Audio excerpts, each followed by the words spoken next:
welcome back to History Makers Training April 2018. Woo! Let's welcome our friends. Woo, woo! Okay, we are about to start the second section of this training. My name is Baboshia, and I'm the coordinator of this training, and I'm excited to be here with you. But please go and invite your friends and share.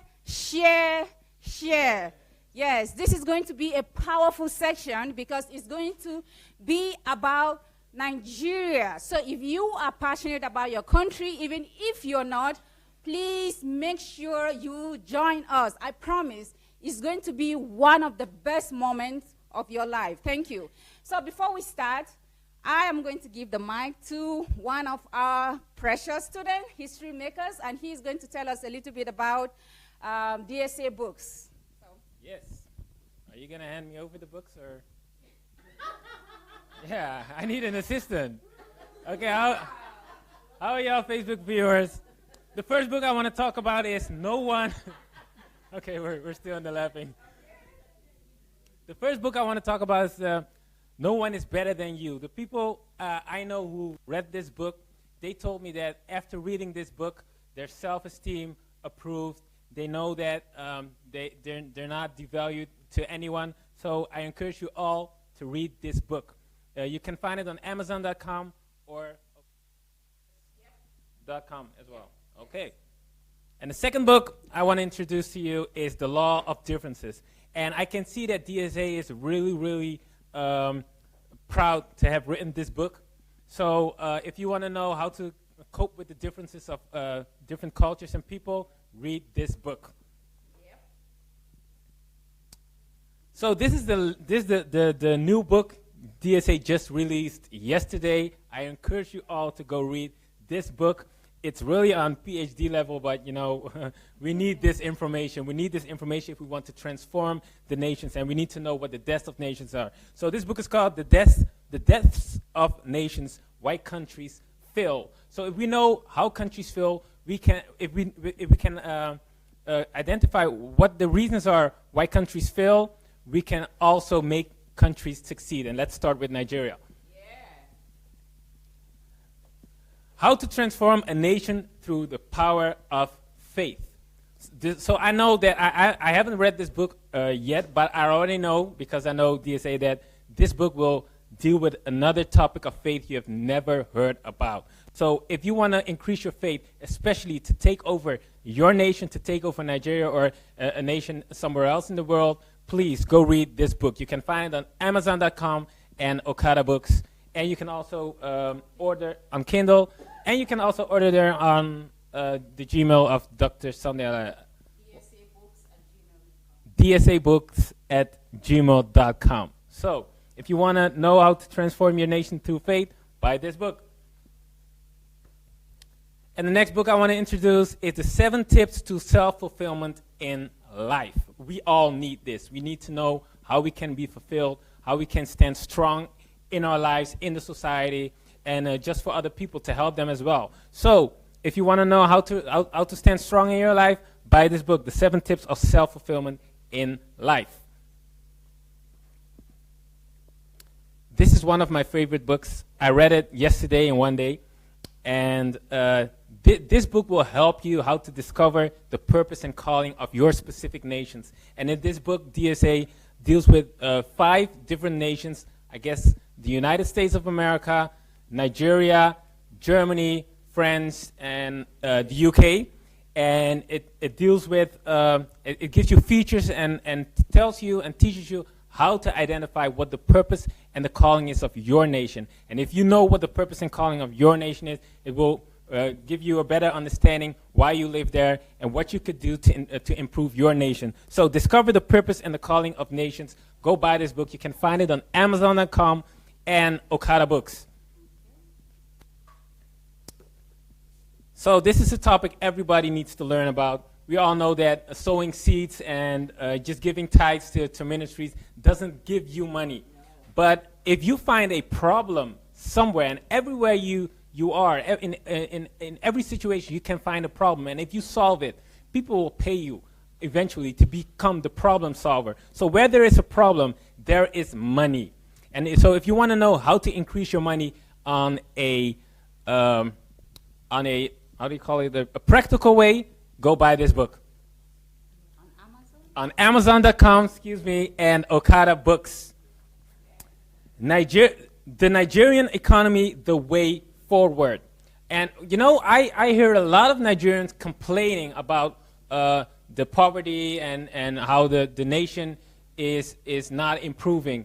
But DSA has written books on how to improve the nation. And if you love your country, if you love Nigeria, and if you believe that the economy can grow, go read this book. I encourage you to go buy it on Amazon.com and Okada Books.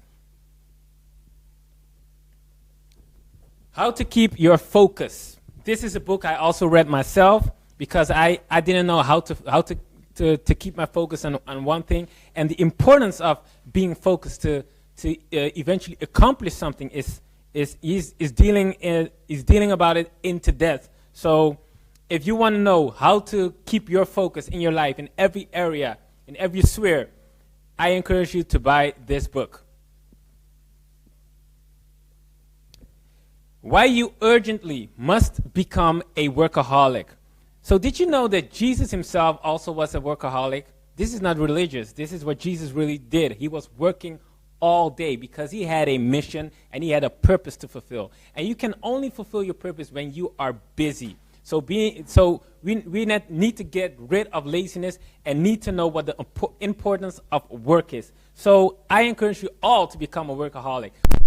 Become a workaholic is to come to the HMT and learn what the importance of work is, because work should be a fulfillment in life. So let's get rid of laziness and become workaholics for the kingdom. Why you urgently must become a workaholic? You can buy it on Amazon.com and Okada Books. Go buy this book. So when you become a workaholic, or when you are working hard towards your vision, you need to know what to do with your time. So How to Become Great Through Time Conversion is a book that teaches you how to convert everything you're doing while you're working into tangible things, and how to do it how to do it with good time management. So if you want to know how to create things and do it in a right way and in a focused way, I encourage you also to go buy this book, How to Become Great Through Time Conversion.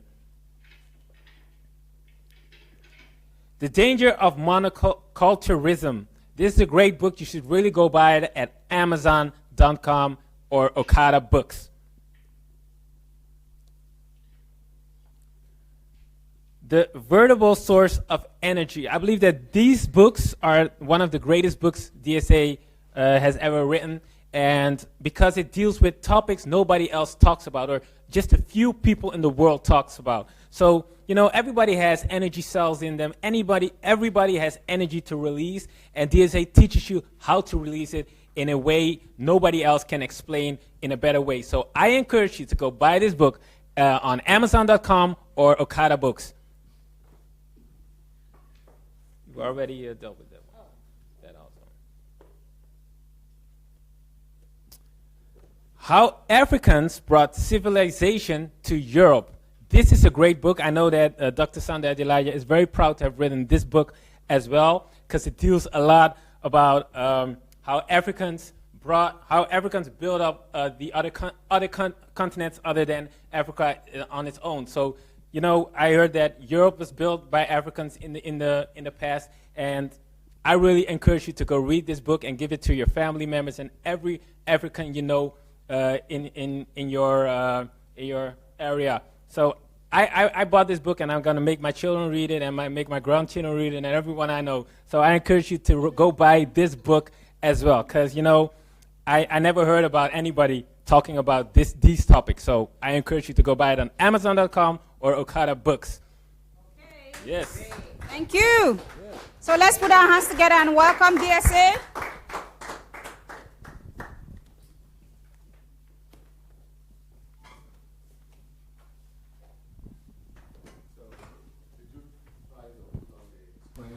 Yes, we try. He's here, right? Okay. If I talk, Is there any way for me to communicate with him, or I need to come over there? Because he needs to hear me. I need to introduce him, and he's online. You said he's online? Yes, I'm alive. Yes, Oh, hello, can you hear me? Yes, I can hear you very clearly. Oh, good. Yeah. Sorry for keeping you waiting. No problem. I enjoyed every moment. Yeah, so what we have happening here is what we call HMT. Hello? Yes, I'm hearing you. Yeah, can we show him on the screen? So HMT is history makers training. History makers training. HMT, okay. Yes. History maker training. Okay. Yes. What that is about is people coming here to be trained in different areas of life, just to make them efficient and effective in carrying out their mandate and their vision in life. So, but a lot of these people are from Nigeria, but apart from them, we have a few thousands of people on the internet, on Facebook, who will be watching this. Okay. Yes. Yeah, so those people on the Facebook who will be watching this are also joining us, just for you to know that okay. But a lot of them are interested in Africa and in Nigeria in particular. So they want to join the Nigerian transformation project.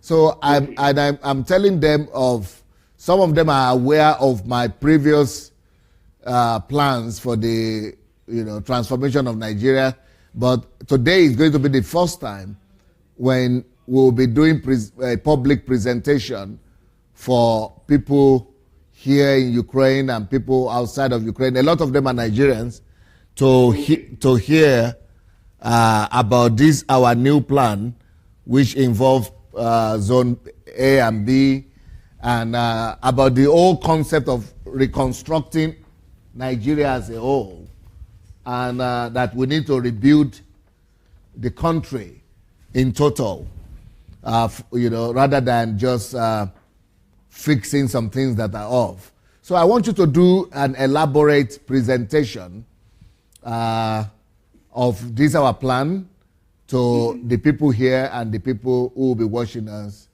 at home. So you are welcome. Okay, thank you. How many minutes have I got? Maybe 2 hours. 2.5 hours. Wow.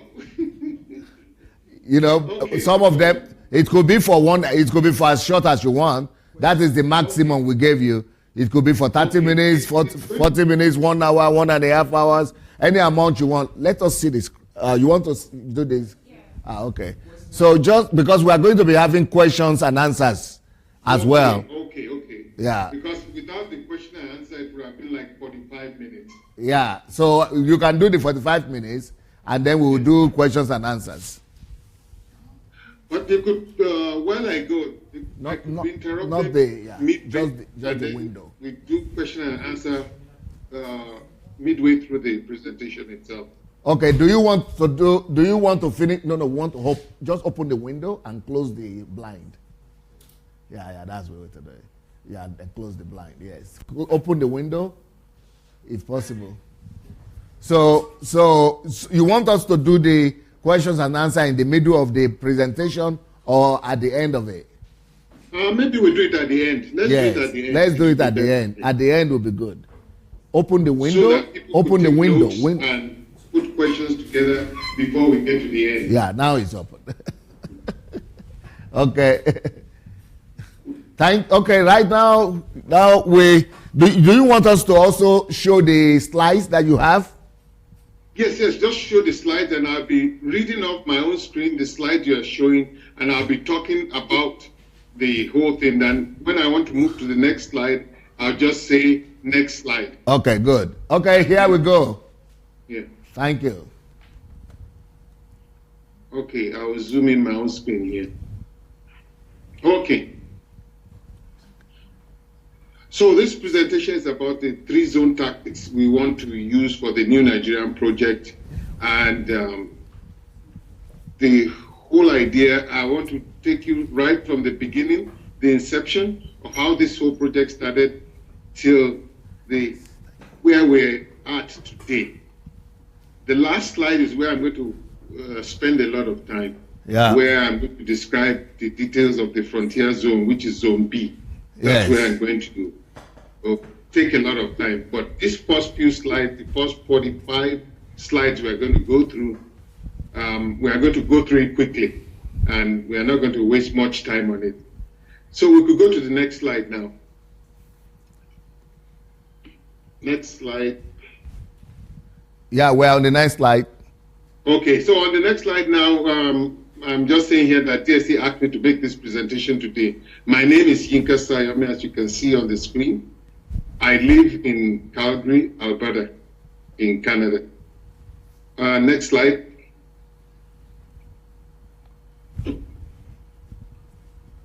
Yeah, well, when I talk about it, or when we talk about the 3-zone tactics, we are not talking about ethnic zoning. We are not talking about political zoning. The zoning we are talking about is about the construction for a new society. Next slide. So this is the big picture of the whole presentation. You look at this big picture, you see 6 boxes. We have the goal box at the top, and the next few slides I will tell you why we have that goal, and then we're going to discuss what that goal is. Then the next step will be we're going to go to the strategies section.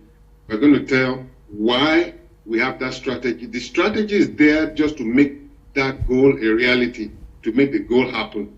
So why we have that strategy we selected and what that strategy is.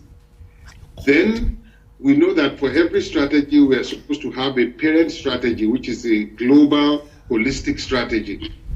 And I'll explain what that means. And that's where we have to go to the box on the left, which is the funds, and why we need the funds, and what the funds is. And part of that global strategy also, or what I call holistic strategy, will be the license to operate, which will be the right box, why we have it, and what it is. Then from there, we'll now go to the 3-zone. Why do we have this 3-zone? What the 3-zone is. And then lastly, we'll now go into details of that project itself, what the project is, and how the project will be executed. Okay, next slide. The why did we embark on this one? The reason why we embarked on this project altogether started in 2008 when I heard a story. That was in Ontario. Some people were discussing about a Nigerian businessman that had a penthouse in one of the big hotels in Europe. And that day came, he was not given attention by the receptionist, and he was very angry about it, and went to meet the manager and said, okay, I want this person at the reception fired. And the manager was upset too, because the person he wanted fired was the best employee in the hotel there. So he now told that receptionist the next morning, he said, I want you to go to meet the Nigerian. I don't want to lose either of you. I don't want to lose the business of the Nigerian man, and I don't want to lose you. I want to get to keep both of you. So if you can go to him in his room and apologize to him, and he tells me I can keep you, then I get to keep both of you. So that morning when the receptionist man went there and met the Nigerian businessman, this was in the 80s, the Nigerian said, why did you treat me that way yesterday that you didn't give me attention? The guy said, well, there were a lot of people on the line, and I had to attend to them first before attending to you. And the Nigerian businessman said, oh, but don't you know that I'm more important than everybody there. Your best customer, I have the best, I pay the highest here. And the man said, I know, and I know who you are. But the reason I treated you that way is because I do not have any respect for your country. And I don't have respect for you because you remind me of some of the people who are our own leaders too, where I come from Europe. So the Nigerian man felt very bad when he heard that, but he thanked the reception. He said, "Thank you for this honest conversation. I'm going to tell your manager to retain you, and I needed somebody to open my eyes to this truth." Later, his friend came, and the friend saw that the friend of the Nigerian businessman. When he entered, he saw the face of the Nigerian businessman looking a bit sad. And he said, "What happened?" And that Nigerian businessman said, "One guy just left here now. He told me something." He said, I will paraphrase it. He said, "If you are the highest goal scorer in a soccer match, and your team loses that match, then you are nothing. All these goals you scored amount to nothing if your team loses." Then he went ahead to say that each one of us are scoring high goals wherever we are right now, in Europe, in North America, even Nigeria. But our team, Nigeria, is about to lose the match. And that would be a shame because all our efforts would just be a waste. Individual success amounts to no success at all when the country is a failure. Yeah. So he was saying individual success amounts to nothing if collective success gets nowhere. So over time, we got tired of seeing a lot of things. I mean, even those of us who eventually bounded together to start this project, we were tired of seeing international humiliation and shame for our countrymen. Many times you see scenes at international immigration posts, kind of humiliation that people suffer there. And the only reason why they suffer that is because they're looking for ways of leaving the land there. If the country was very good, we wouldn't be seeing all those online. We've seen stories of Nigerians, slaves in Libya. We've seen Nigerian bodies wash up the Mediterranean Sea, which is so disheartening. We've also seen a slaughter of citizens like animals at home, which should not happen if everything was okay. We've seen talents being wasted by road accidents at home, where bad roads, bad vehicles, people who have added so much value to the country just died needlessly. And we've seen waste of talent due to lack of medicals also. So these are the things that kind of added together and made us to say we have to do something to stop this. Next slide. I'm a bit behind schedule. Okay. All right, I'd just like to leave this quote before we go ahead. It's a quote somebody gave. His name is Reinhold Neuber. He said, "God give us grace to accept serenity, the things that cannot be changed." And then he goes on to say, the courage to change the things that should be changed. And then he said, God give us the wisdom to distinguish one from another.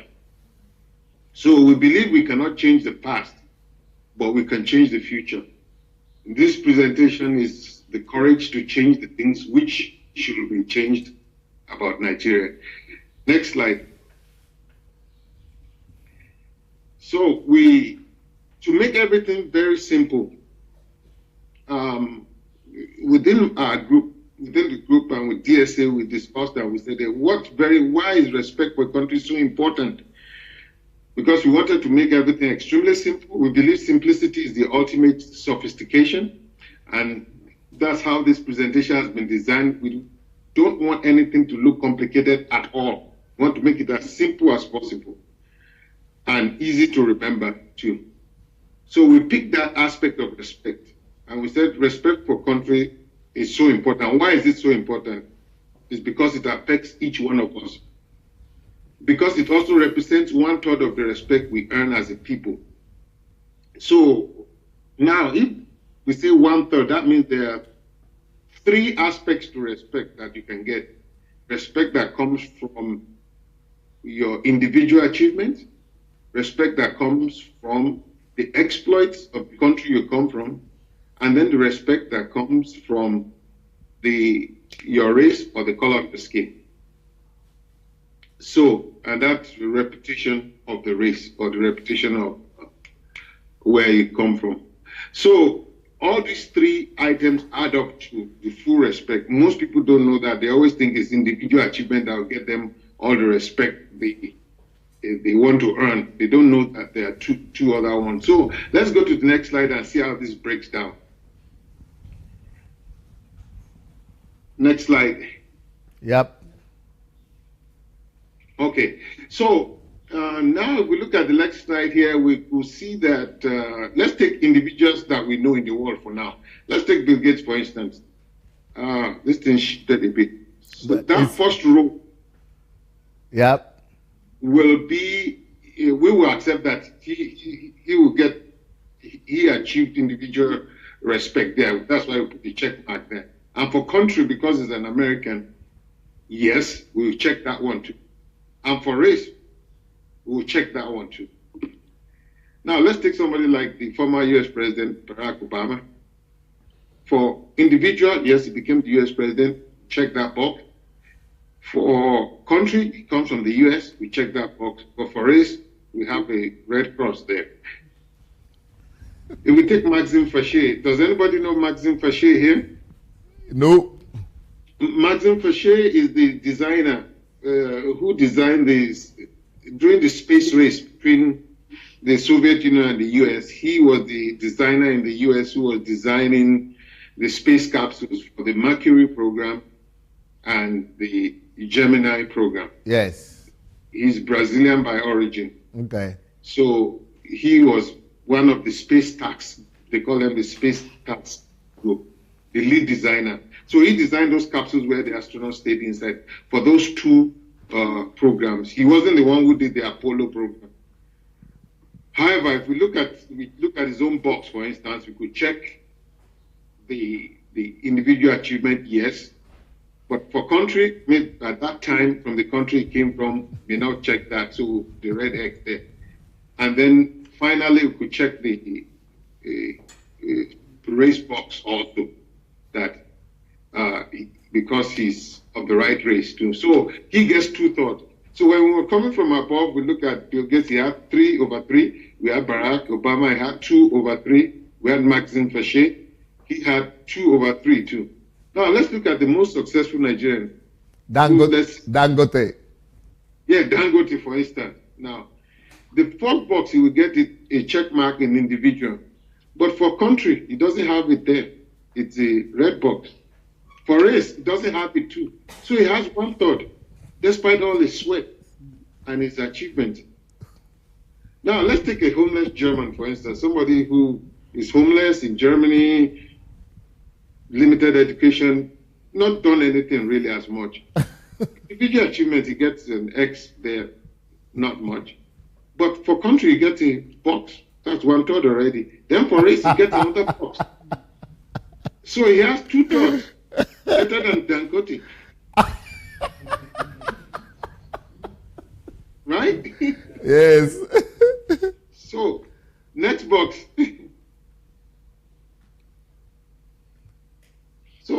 So that brings us to our target. So the target of this whole exercise, this whole project, is to put a check mark in that middle box, that country box, for the Nigerians, so that all of us will get 1/3 there. That's what it's all about. If we can put a check mark in that middle box, we're good. But you know the beauty of putting a check mark in that middle box? That check mark in the middle box will automatically translate to a check box in the race box also. You know why? Because Nigeria is the largest black country in the world. 1 out of every 4 black men is a Nigerian. So if Nigeria gets a good exploit done, automatically we're going to get the race box checked also. So we're going to get 2 for 1. So we check 1 box, we get 2 boxes, right? So now we've already got 2/3, even before adding individual achievement to that, which I think will be good news to most Nigerians. Next slide. So what should we do to check that box? That's the question. What should we do to get that country box checked? Well, the answer is to do what no other country has ever done, which is to be the first to do something. The reason America is so great today is, one, they were the first to do a lot of things. They were the first to go to the moon. Russia became great. They were the first to go to space. That means the Soviet Union, America was the first to get to the moon. America was the first to do nuclear stuff. Now, all these other countries who are trying to copy them now are not the first. They're either second, third, fourth, or fifth. So no matter what they do, they can't earn that preeminence or pride of place unless they do something nobody else has ever done. And that's our goal. For us to check that box, we have to do what nobody has ever done. What can we do that no other country has done? And at the same time, get the best quality of life for every Nigerian. That is the whole goal of this project. So let's go to the next slide. So you can see we dimmed out all the other boxes. So we are now concentrating on goal now. Why we chose this goal, we've already described that. What that goal is what we're going to discuss now. Next slide. The goal is this. After a few years we were discussing, and after back and forth, we came out with this goal.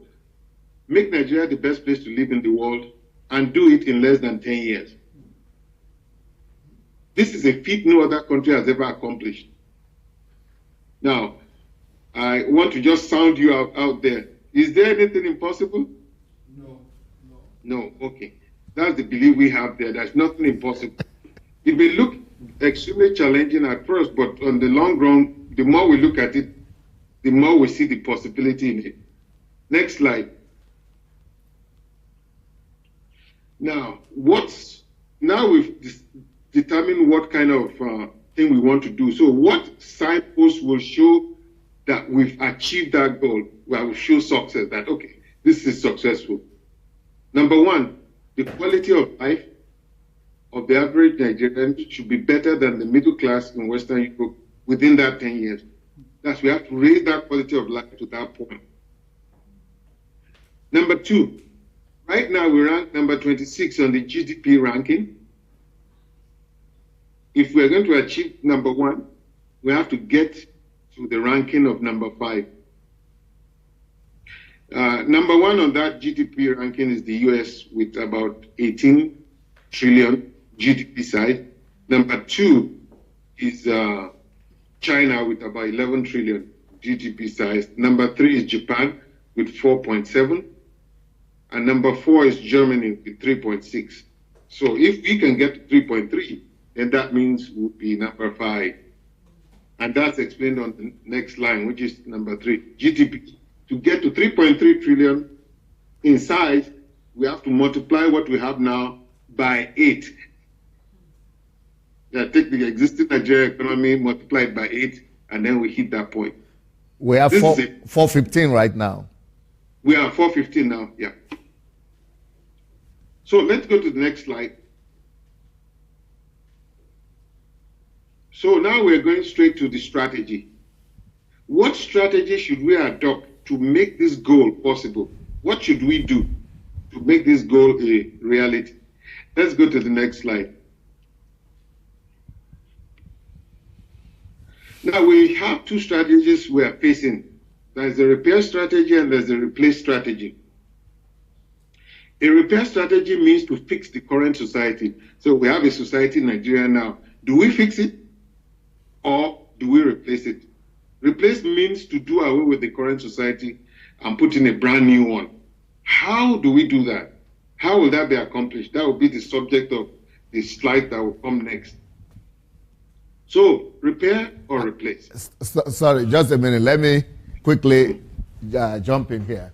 some of you who have been familiar with my previous presentation on, Nigerian transformation, you discover that that place was talking about repair. So we are talking about taking every local government and, building hospitals, building infrastructure, but if you really want to compete, that plan that I had was going to be only good enough to make Nigeria, middle income, competitive country, good enough for every Nigerian to be averagely okay. But the country would not be great. But what replacement would give us an added advantage in the sense that we are going to build a new country that will not be catching up with the West, but that is going to be set up in a way that we are going to start from where the best of the West are. So let's say the West has the best city as smart city. So the least that we are going to have in that sense will be smart city. Exactly. That will be our starting point. Continue, sir. Okay. So repair means, okay, we're the repair and replace right now. So do away with the current. So now we go to the next slide. So what strategy will help our goal?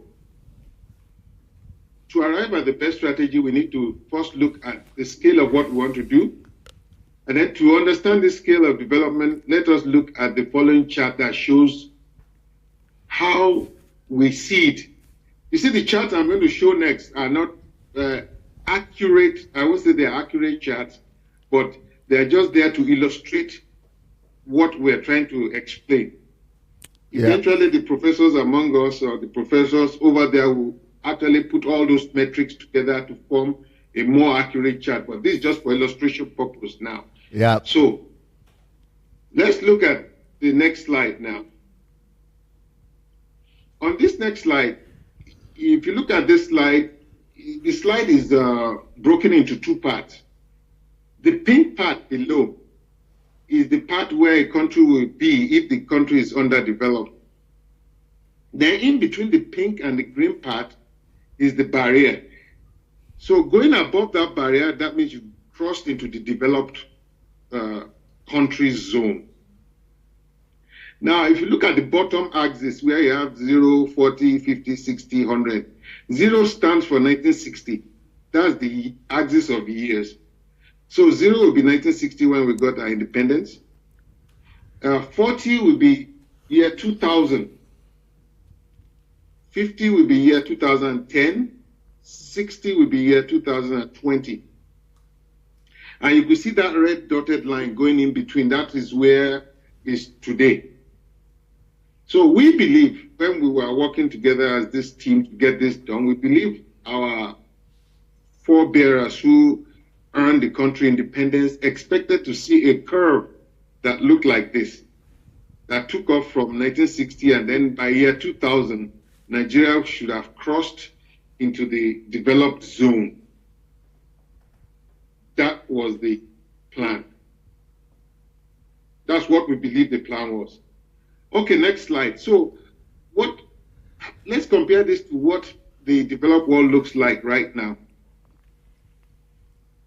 You can see that B is the developed world. So that means in 1960s, the developed world had already crossed into the developed zone and has continued climbing.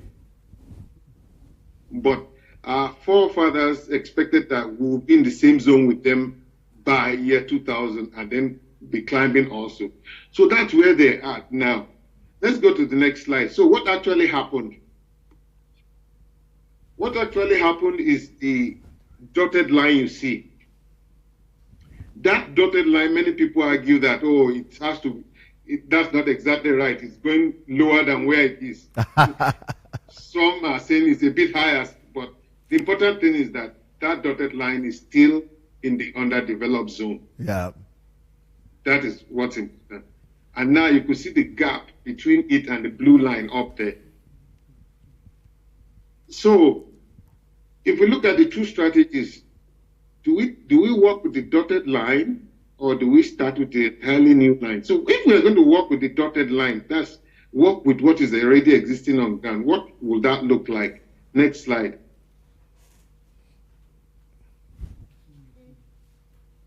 Just a minute, please.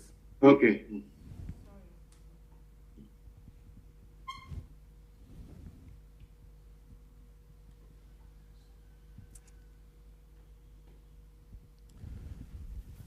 So while we are getting ready, while we are getting the second slide ready, so I just want to explain to the audience that, so what happened is that, so I was working and coming from the point of view of, doing something right now to like repairs, so to say. So it was when I met with the team of, Mr. Yinka and co, that, we discussed, and after our conversation, I had to agree that, you know what, we have to rebuild a new country. So that's where we are right now. And that's what we want to present to you, that the plan of rebuilding Nigeria as a whole. Now, it sounds like an utopia, but, you've got to listen to it first. Nothing is impossible. And, and people who have known me will know that anything I get my hand in, even if it was not possible before, but it will become possible by the grace of God. Because God has said that everything is possible to God, but also everything is possible to him that believeth. So since we believe, we also see and believe that everything is possible for us. So what's the problem there? Is your slide divided into two groups? No, we're still in the right place. Okay, maybe it didn't go completely. It's do you have? It's supposed to be 46 altogether. So why is it that you're saying yes, but okay, so go to the next slide now. We're the right place. We're here, but we just want to put him so we could see. All right, we are fine now. Okay. So where is it? Where is the Yes. rest? Where So are the go 46? to the next one. He's here. Is it down? Okay, then go to the next one then. Why? Next. Okay. We are ready to go. Okay, now we're here. So if we're going to choose the repair strategy, this, you see that brown line or the dark yellow line, where we have a repair. We have to bend it very hard. You see, we have to bend it upwards. That will be extremely difficult to do. Very drastic. That's very drastic. That's a very drastic turn. Bending that curve that way is extremely difficult. Yeah. And this is what is actually in the mind of most Nigerians. That's why they don't think it's possible to do a new society, because they look at what is on ground and say, oh, how can we ever make this thing be to where it was supposed to be in a short time? So that's why we are not selecting the repair strategy, because we have to do a curve bend, which is hard and difficult. We've decided to choose something easier. So we could go to the next slide now. The next slide is what is actually called a curve jump. That's we're going to jump the curve. What the curve jump does actually is, if you see that A actual at the bottom, that dotted line, we let it end there. And then we jump off that one and jump onto a new curve, which is above the blue curve. That's the green curve. We start above the blue one. That's the whole idea of a curve jump. Now, I'm sure many of you will be wondering that, has there ever been curve jumps in the world before? What examples of curve jumps do we have? How is a curve jump possible? Okay, let's do a quick look at what a curve jump looks like. Let's go to the next slide. Examples of a curve jump. Remember during the migration from landline to cell phone? That was a curve jump. Yeah. That curve jump meant we had to do away with the restrictions caused by cable. At that time, many people were already budgeting and estimating that, oh, we have to lay so many cables, we have to have this cable plant, we have to have underground trunking, we have to have marshalling, we have to have MDFs, main distribution frames, we have to have exchanges.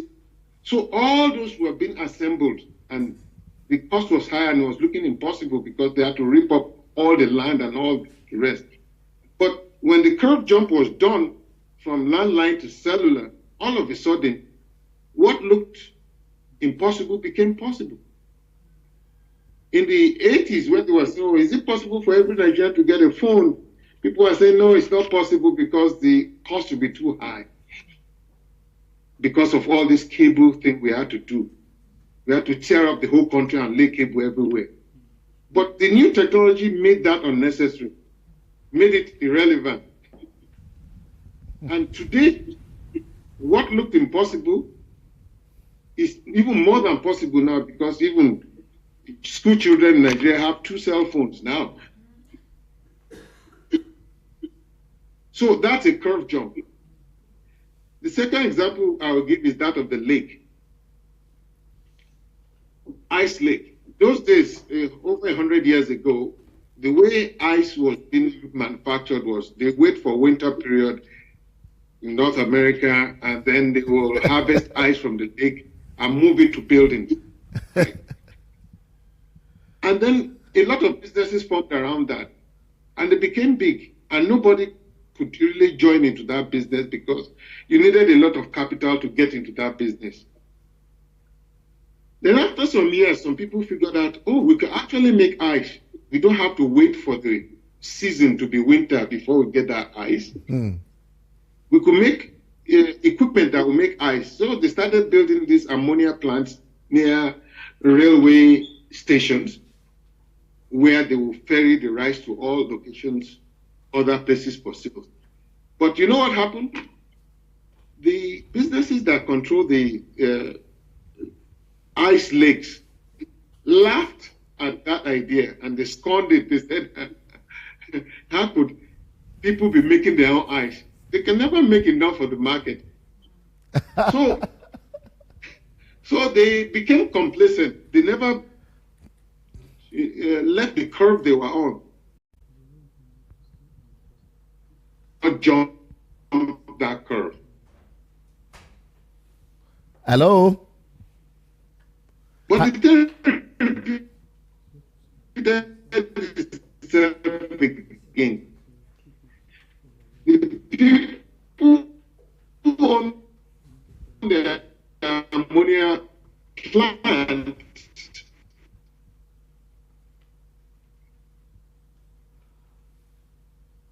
Hello, you need to, we can't each person. We can't hear you.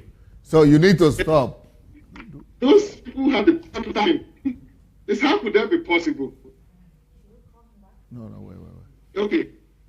Okay. We're having a challenge with the line. So we are going to tell you when we are ready now. Is it the network? Yeah, it's the network. But we are going to try to fix it now. Just a minute. Okay. Yeah.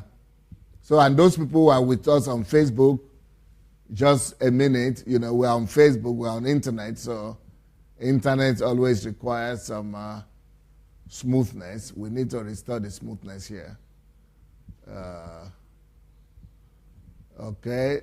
So, we're going to go back to where we were.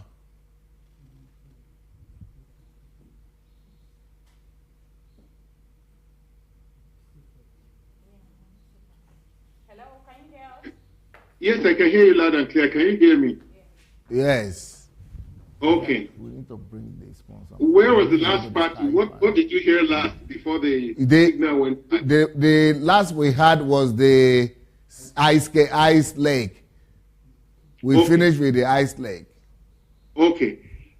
So the people who had the ammonia plant also, when some other people came and said, oh, we can start making refrigerators or fridge for individuals at home, they too laughed at that idea and they scorned it. They said, who want to make ice by themselves in their houses? So they too couldn't jump that curve. Okay. So that second curve, most of the businesses that started with the ammonia plants, they also went bankrupt and they went out of business because the guys who made the fridges took over the market. And then the last one I talking about is number 3. We all knew what happened there because that happened before our eyes. We all were buying this Sony Walkman to listen to music. Either you put cassette inside or CD. And if you are going to travel, you carry like maybe 100 CDs with you or whatever. Now you could have everything in one device. So that's examples of curved jobs. Let's go to the next strategy. Next slide, sorry. Next slide. No, but we saw the whole thing was bigger just now. Yeah. Okay. Okay, the next one. Yeah. Maybe I spent too much time on the slide and then the thing timed out. No, don't worry. Go ahead and talk. Okay. So the next slide says replace strategy. Why? Why are we choosing the replace strategy? What number is that? That's slide number 23. Number 23, okay. Yeah, go ahead. Okay. Do you have 23 showing? Yes. Okay. Looks like I'm not getting the right one. 23. What's the next one after 23? That's the 23 one is replace strategy Y. Okay. Replace. Okay, why? That's the correct one. Okay. So we choose to replace and not repair because it is cleaner to execute. That's the first reason. The second reason is that it has less restriction, so it can scale much higher, just like DSA just mentioned earlier, that it's easier to work with. Then it's more cost effective. Next slide, which is slide 24 now. Okay. Slide 24. Yes? Yes, so slide 24 is the one that repair strategy, not an option. Why is it not an option? The reason why it's not an option is the current society we have in Nigeria right now was designed for a population of 80 million people. It was designed in the 70s. At that point, the population was 54 million. Do you have that slide where you have the yes 70? Okay. If you look at that population, it was 54 million then. Now it is 188 million. That's more than times 3. Okay, so the population has gone up by times 3. And the society is still the same one. Okay, let's look at the states. The states in 1970 was 12 states. Now we have 36 states. That's also a times 3 jump. Then the local government, if we look at that one, that was 299 then. Now it's 774. That's also a times 3 jump. But what about the major earner of income for Nigeria?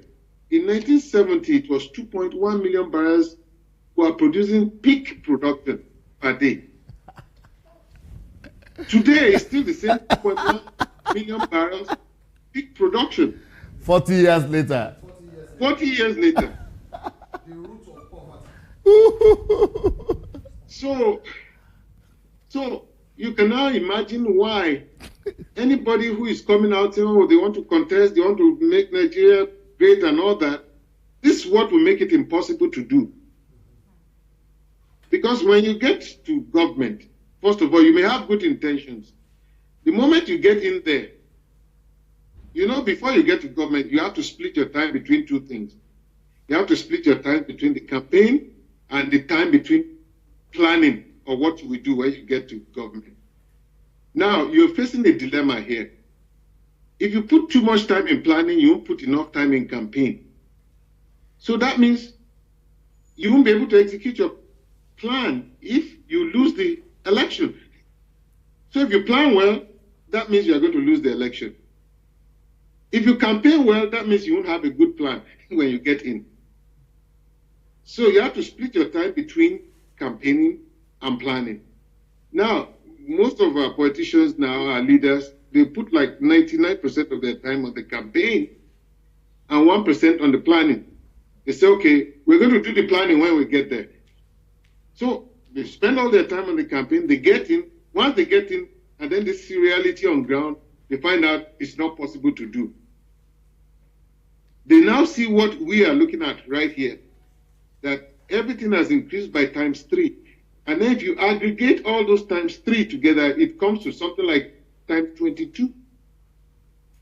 And the income is still the same. So they now realize this and they say, oh, there's not enough money to do anything. Okay? The money is only good enough for stealing. Yeah, that's what happened. Because this is how you figure that out. You say, since I can't do anything with this money, even if I don't steal it, people will say I stole it. So I will be losing on 2 sides. So the best thing is grab as much as I can. And then when people accuse me of whatever, they will be right, because there's really nothing anybody can do about this.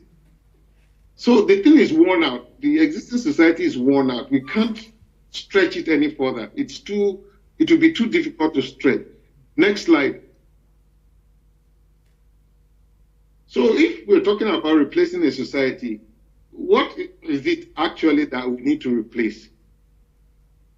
Well, the things we need to replace will be the culture. Well, when we say culture, first of all, we're talking about the mindset of the people, the belief of the people, their behavior, and their attitudes. And let's put it this way. Our beliefs, our behavior, our mindsets, and our attitudes form our culture, right? Right. We need to replace that. The one we are running with right now cannot support a developed country wine, okay? Now, if we look at the structure itself, what is structure? Structure means the way we're going to govern ourselves, the way business will be done. Method of doing everything in the society has to change. The current way we are doing things cannot take us to the next level. It can be fixed, it can be repaired, we have to do away with it and then just put a new one altogether. What about the infrastructure, which is the third part of the society? Our infrastructure cannot handle anything anymore right now. Right now, our infrastructure is groaning under the weight of 188 million people. An infrastructure that was originally designed for 80 million. Right? Now, many people are blaming NEPA. They say, oh, NEPA is not doing good work. Fashola should do better, all this. Nobody is asking why is it like that. The reason it's like that is because we've overstretched what was originally planned. There's nothing anybody can do. You could get the best person here in North America to go there. They won't be able to solve that problem. Because you're using something extremely weak to support something extremely big. So let's say, for instance, they say, okay, let's jack up the level of economic activities in Nigeria by 50%. What will happen? One, all our seaports will grind to a halt because the seaports cannot handle any increase as it stands right now. They're already overloaded. What will happen to our electricity? It will completely end. There won't be electricity anymore because of that new 50% demand. What about the roads? There won't be need to use any car anymore. We'll be trekking everywhere from then on. So the current infrastructure cannot handle it. That's the truth of the matter. We'll just be deceiving ourselves thinking that, oh, let's improve it. No, we do away with it. Next slide. Repair strategy is not an option. The current society is like an old one. Are you on slide 26? Yeah. Okay. So, if you look at scripture, they talk about old wine skin, right? The current society in Nigeria is like an old wine skin. If you want to bring the new economy inside, which is the new wine, it will shred that skin into pieces. That skin can't hold it. You need a new wine skin to be able to hold new wine. And old vehicle with the 100 force. Let's say somebody comes and says, okay, yeah, we're in Lagos right now. We have to go to Maiduguri to go execute a contract. And you have a choice to use You have an old 504 station wagon, right? Projec, that has 100 faults inside. And Maiduguri, where you need to go to, you have to get there in the next 24 hours. If you decide to use that old 504, you may be there with your mechanics repairing it for the next 24 hours, and you may not leave the spot. That's the nature of our society right now, nature of the current Nigerian society. If your mechanics are geniuses and they're able to get the car going in time, the likelihood is you may not be able to get to Maiduguri. The car may die midway, maybe may die off in Abuja finally. And if you do get to Maiduguri, you'll be there later than 24 hours. You can't get there on time because there'll be too many things fixed on the way.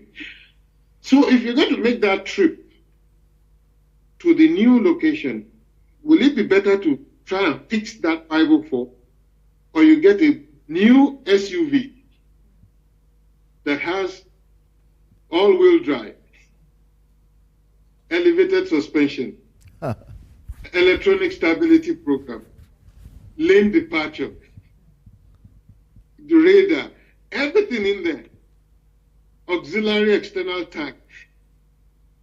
Of course, you may even get there before the 24 hours because that new vehicle is not going to break down. It's going to get there early to the point that when you get to Maiduguri, you have time to go to a restaurant, get nice food, even freshen up, get a nice shower before going to execute your contract. That's what we need to do with the new Nigerian society. We need to build a society like that new vehicle. We can't use what we already have now. It's too hard. Next slide, slide 27. Slide 7, what do we need to make the strategy a reality? What do we need to make it a reality? And that leads us to the next topic, which is grand strategy. Every strategy has a parent strategy. And in our own case, our parent strategy for the 3-zone strategy we're trying to do is called the funding strategy and the license strategy. And I'll explain what that means. Let's go to the next slide, slide 29. Question is, what is the grand strategy? What it does, it solves a problem above the level it was created.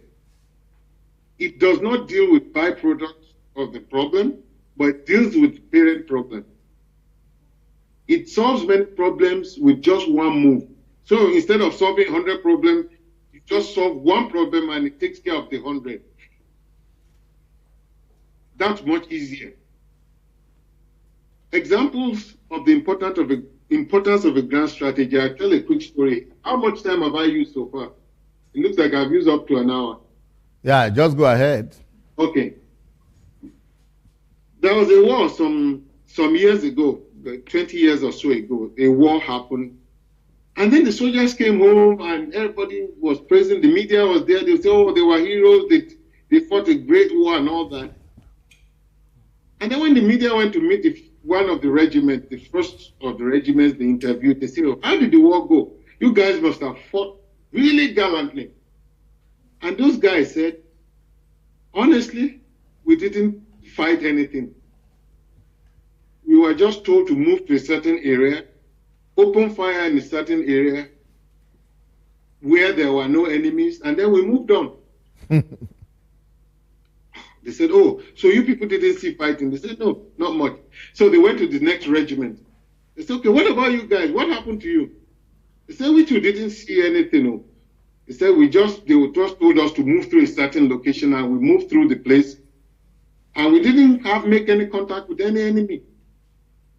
We didn't do anything, and now we're getting so much praise for doing a lot. Then they asked the third group, what happened to you? They said, oh, we made contact with the enemy, but it wasn't much. We just saw some sporadic fire there, we returned the fire, and that was it.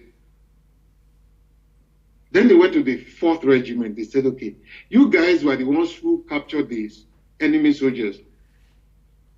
You guys must have fought long and hard to make this possible.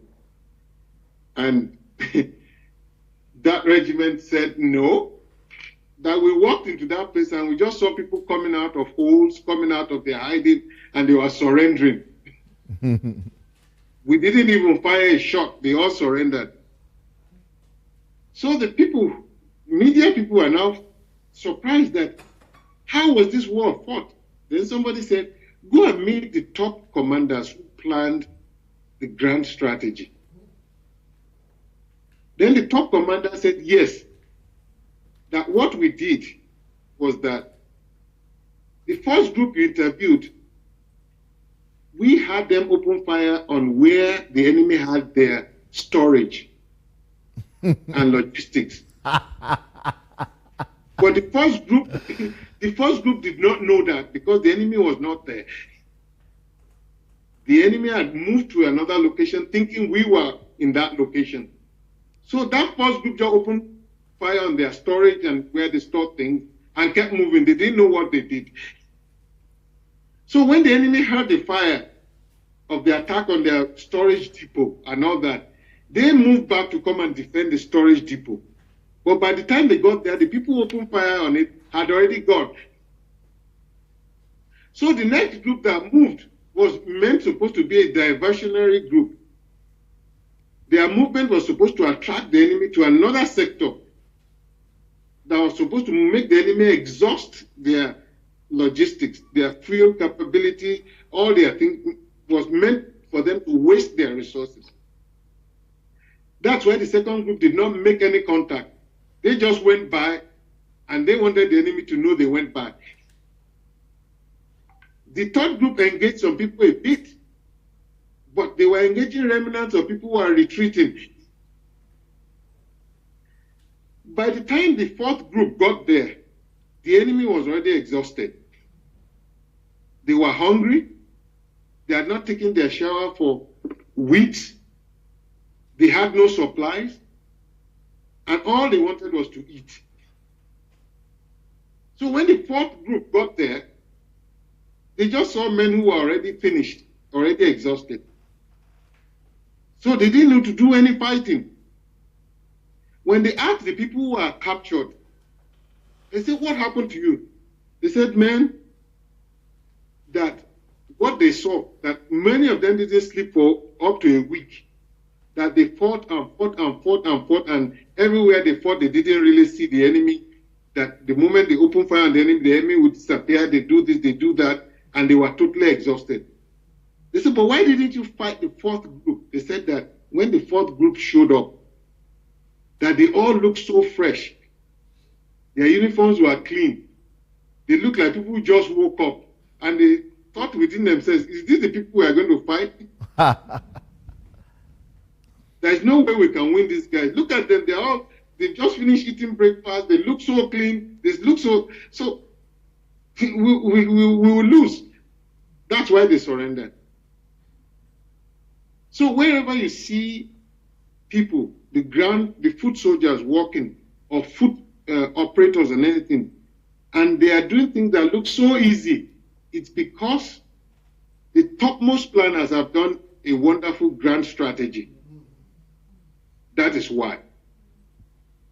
But if you see people in the field working excessively and over-laboring themselves, it means the top planners did not do a grand strategy, or they didn't even have one at all.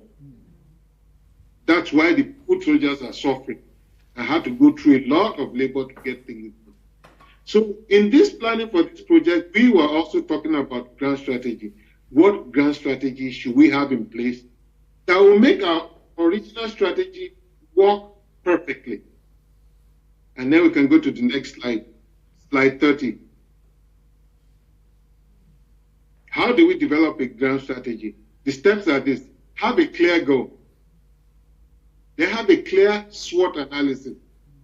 You all know what SWOT is. I'll also explain it in the next slide. Yeah. Then at the end, we're going to have a statement using both the goal and the SWOT analysis to describe grand strategy. Next slide. This is slide 31.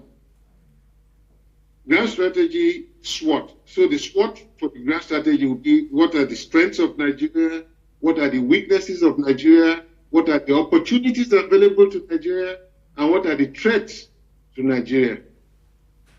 Next slide, which will be slide 32. The strengths that Nigeria has right now is we have a large population, 188 million. We have a large number of experts working all over the world. We have people working in NASA, we have people working in the automation industry, we have people working everywhere you can think of. The other strength we have is we have a people who are desperate as it is now, desperation. So that's a population poised to move, ready to move, whenever there's a clear direction for them. What about the weaknesses of the country at the moment? Our natural resources are out of reach at the moment. We can't reach it.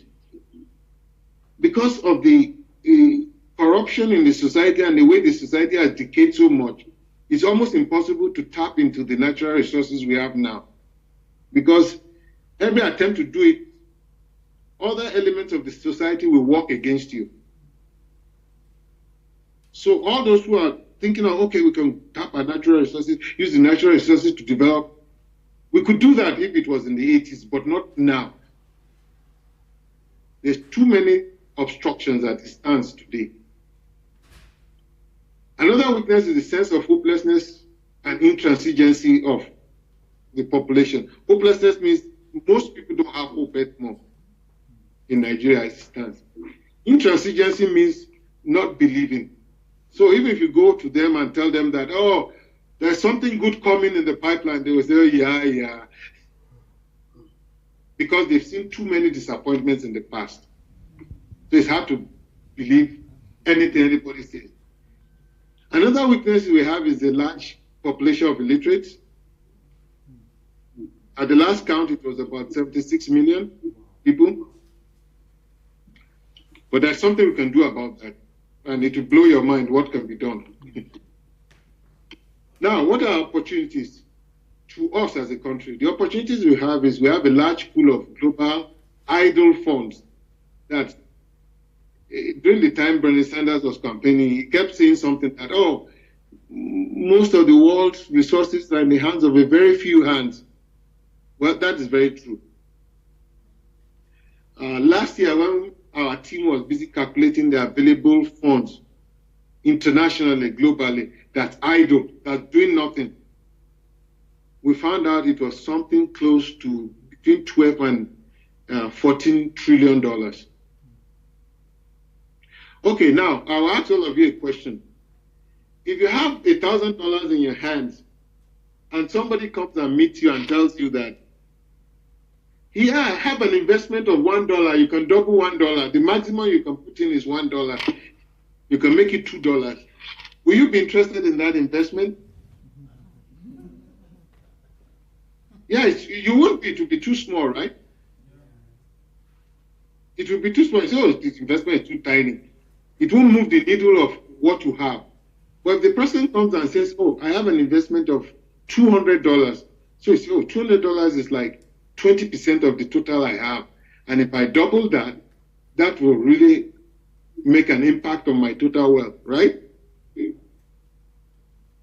So the thing that will interest these global idle funds would be a project big enough to take a substantial amount of the money they have lying idle now.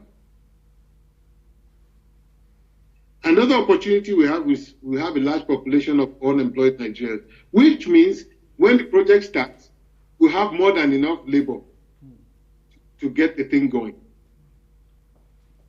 The last opportunity, we are just listing the top three we could bring up our head so far.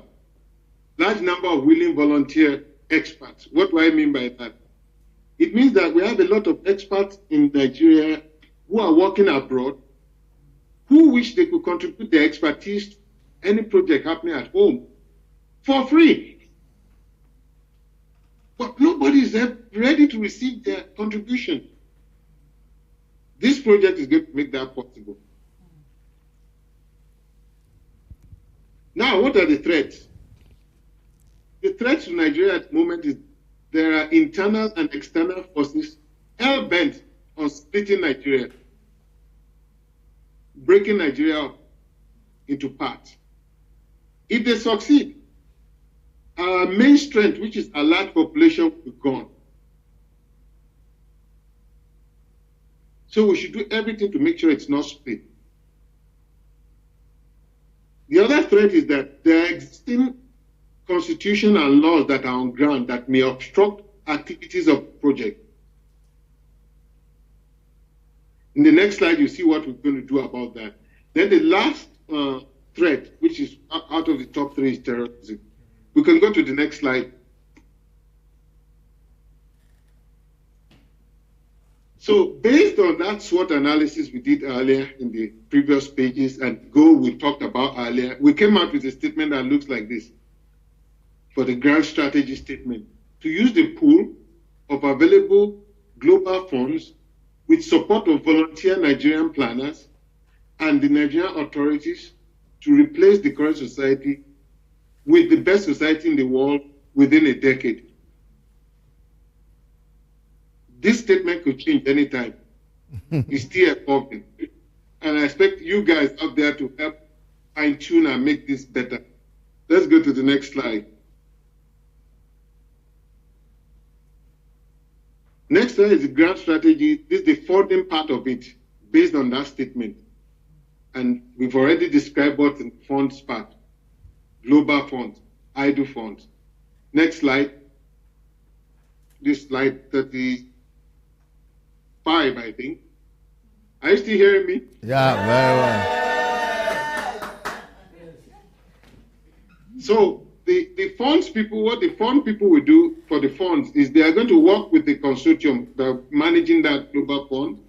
They're going to determine the size of funds we need. They're going to determine the time of use. Are we going to use those funds within 5 years? And then they're going to determine what payback, either in time or benefits, that will accrue to the people who make the funds available. They will give them that, okay, if you release these funds, this is what we are going to get in return. And they have to come out with a plan that will make the people who hold the funds right now to be more than willing to release it. In fact, their plan is to be so good that they will be begging us that when will the project start, we want to pump the money right now. Not because they love us, but because of the returns they are going to get. That's the key to the success of this grand strategy of funds. To get them to bring out the money, you have to look at their own self-interest, not ours. And if you walk around their own self-interest, you'll bring the funds faster than you even want it. Next slide. Slide 36. The license to operate. Why do we need the license and what would the license look like? To operate in Nigeria right now, Nigeria has a constitution, it has a legal framework that's guiding the country. We will look at what is on ground right now in terms of the law and the constitution. And another team is going to work out what kind of amendments need to be made to the laws and constitutions to facilitate our work so we can do this work. Then once they get that done, they will now take this whole plan and look at the same thing we did with the international funding agents and funding consortium. They will go to the legislators too and say, well, what are the things that are of interest to the legislators? They work with them one by one and then get them together and say, okay, look, these are the benefits that will accrue to you both individually and collectively as a country. And this is what we need from you. We want a bill or a legislation that will amend these parts of the law and give us 10 years to create 3 zones. And these 3 zones will be used to develop the country. And during the development of the country, this is what we are going to profit from it individually. And during the end of the development, this is what gains we are going to get individually and collectively too. And by the time they push this bill that will surrender the frontier zone for the use for 10 years. It's like leasing out that zone for 10 years, and then they'll get the zones back. But during that time, 10 years, the zone will be used. This is what's going to happen. That zone is going to be totally out of the control of the Nigerian government. That zone will be totally independent. It will be like a trade-free zone. It will be like a zone where they do not have any jurisdiction. It's like, we lease out this land to you. Use this land for 10 years, but you return it back to us. Okay? So that's what that bill is going to look like. And once we get that bill will be called the LTO, the license to operate. In the minds of many people, they're looking at it, say, oh, this may not be possible. We don't think this is going to work. We know the people at home. Don't worry.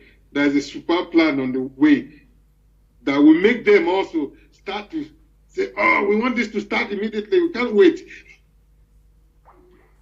Okay? So let's go forward. Next slide, slide 38. Now we're going to look at the three-zone strategy. The three-zone strategy comes about because we found out one very important important thing. And the important thing is this. To change a person, it's very difficult to change a person in place. What do I mean by that? It means that to change the mindset of a person, you can't change them while they're in the existing society they're in. It's hard. So for instance, take a person working in the government ministry in Nigeria. Maybe the guy is extremely corrupt. He does everything under the book that is bad, okay? You extract that person from that environment and you bring him into another environment, say maybe within the Canadian government environment, and then you give him employment maybe with the Ontario government. Do you know that overnight that person will change? The guy you knew yesterday to be extremely bad and corrupt, tomorrow the guy is a well-behaved, honest person. Why? Because of his environment. You didn't have to preach to him to make him change. You didn't have to put a gun on his head. You didn't have to force him or coerce him or put very draconian rules to make him behave. What made him change? Because he just got into a new environment and that was it. He changed. I'll give you an example. Another example. A guy came from over there in Africa, came to a construction site here. They were supposed to be doing 2 weeks on, 2 weeks off, right? And he got to the site. They went to the dining in the evening. The guy was first shocked. He saw like 4 rows of where they had buffets, buffet. So they could eat all he could. So after eating so much, on his way to the room, the accommodation room, he passed through a place. It was a pantry. They had the whole place stocked with all kinds of snacks. And he looked at it. He said, how much do these snacks cost? They said, oh, it's free. He said, really? And they said, yeah. They said, take that brown bag and fill it. Take it to your room. Yeah, okay. The guy said, wow. He said, they will know somebody had hit the sites today. So he took the brown bag, filled it, went to his room and put it under his bed. An hour later, he came back. He said, these people must be very stupid though. Then he filled the second bag, took it under the bed too. Then the third bag. Then the next day, he filled another 3 bags. Then one day, after a week, he said, we have only 1 week to go back, to rotate back and come back to site. How am I going to eat all these things inside this bag? Okay, 1 bag was filled. He couldn't finish that 1 bag in 2 days. Now he has 6 bags. And they had 5 days left. What was he going to do? So he was now in a dilemma. Now, to his utmost shock, every day he went back to the pantry was still filled up. So, what made him to collect 6 bags in the first place? Because the environment where he came, where anything is available today, tomorrow, you won't find it again.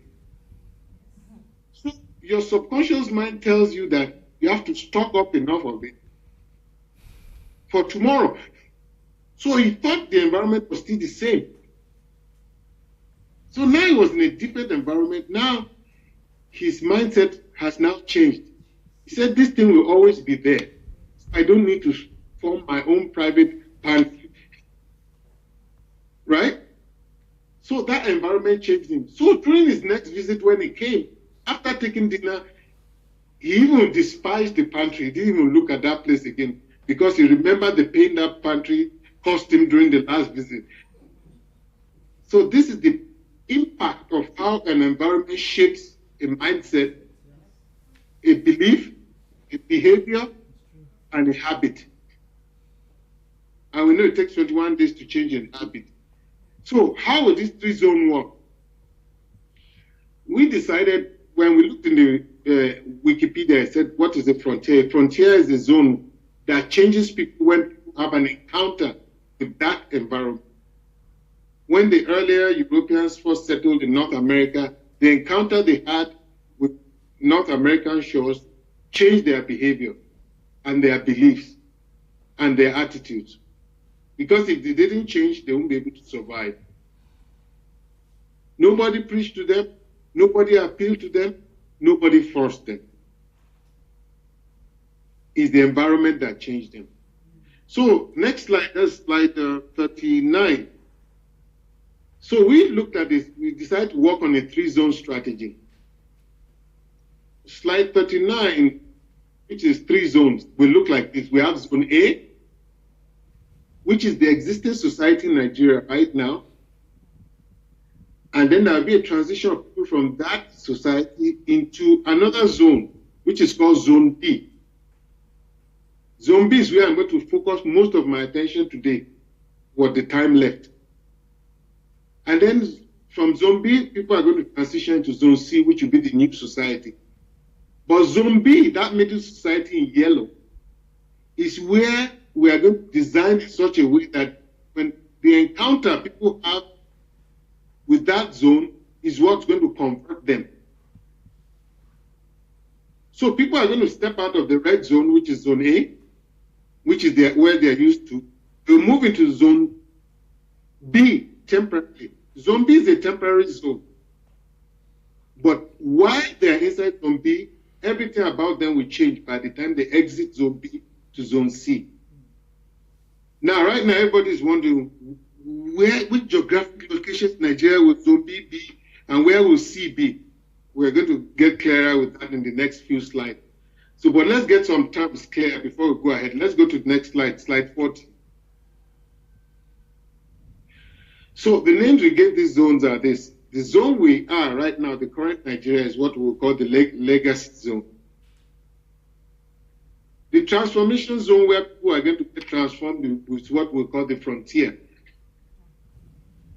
The new society where people are going to move into, which will be that society which will be like a curve jump from the legacy, will be what we call the new society. Let's go to the next slide. Phase 1. Phase 1 will look like this. That's slide 41. Legacy zone is where we're all right now. Phase 1 will be setting up the frontier. You can see the legacy is bigger than the frontier. So that means the frontier will be very tiny compared to the legacy. And the frontier zone will remain tiny all throughout the project. It won't expand bigger than that. Okay, but for it to be effective, we have to create the new zone so that when people move out of the frontier, they move into the new zone. Okay, next phase, phase 2. Once the frontier zone is fully constructed, that's next slide, slide 42, the new society also gets constructed. Now I'll explain how that will be done. Then people start moving to the new society. You see, it starts small. but later it will expand. Then at the end of the phases, when all people have moved out of the legacy and passed through the frontier and emerged into the new zone, phase 3 will look like this on next slide, slide 43. The legacy would have shrunk, the frontier too will remain small, and then the new society will be that big. Eventually, the legacy and the frontier will disappear altogether, and we just have one big society. Now, how will that happen? Which is the project itself. And this is where the explanation of everything will happen. Now, we are looking at doing all these things in an integrated form where everything is combined together, not doing it piecemeal. And that's what we discussed earlier. We don't want to do it piecemeal. So in order to make this happen, we looked at projects that were done in the past. How many minutes have I got left? Go ahead. Go ahead. Oh. So in the past, we looked at projects. At the end of the Second World War, the Grand Commander of the Allied Forces, his name was Dwight Eisenhower, who would later become the US president before John F. Kennedy. After the war, he toured Germany and then noticed something. He noticed that Germany had what nobody else in the world had that time. Germany had a network of autobahn roads. And he was wondering, when were these roads constructed? When he researched it further, he found out that Adolf Hitler, when he was taking over the reins of power in 1933, had promised the Germans that he was going to take their record high unemployment rate and turn it to zero within 6 years.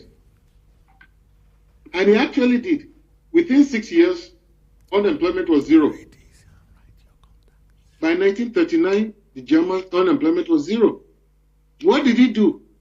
He moved out almost all the whole population to get involved in one kind of construction or the other. And that's when they constructed all those autobahns.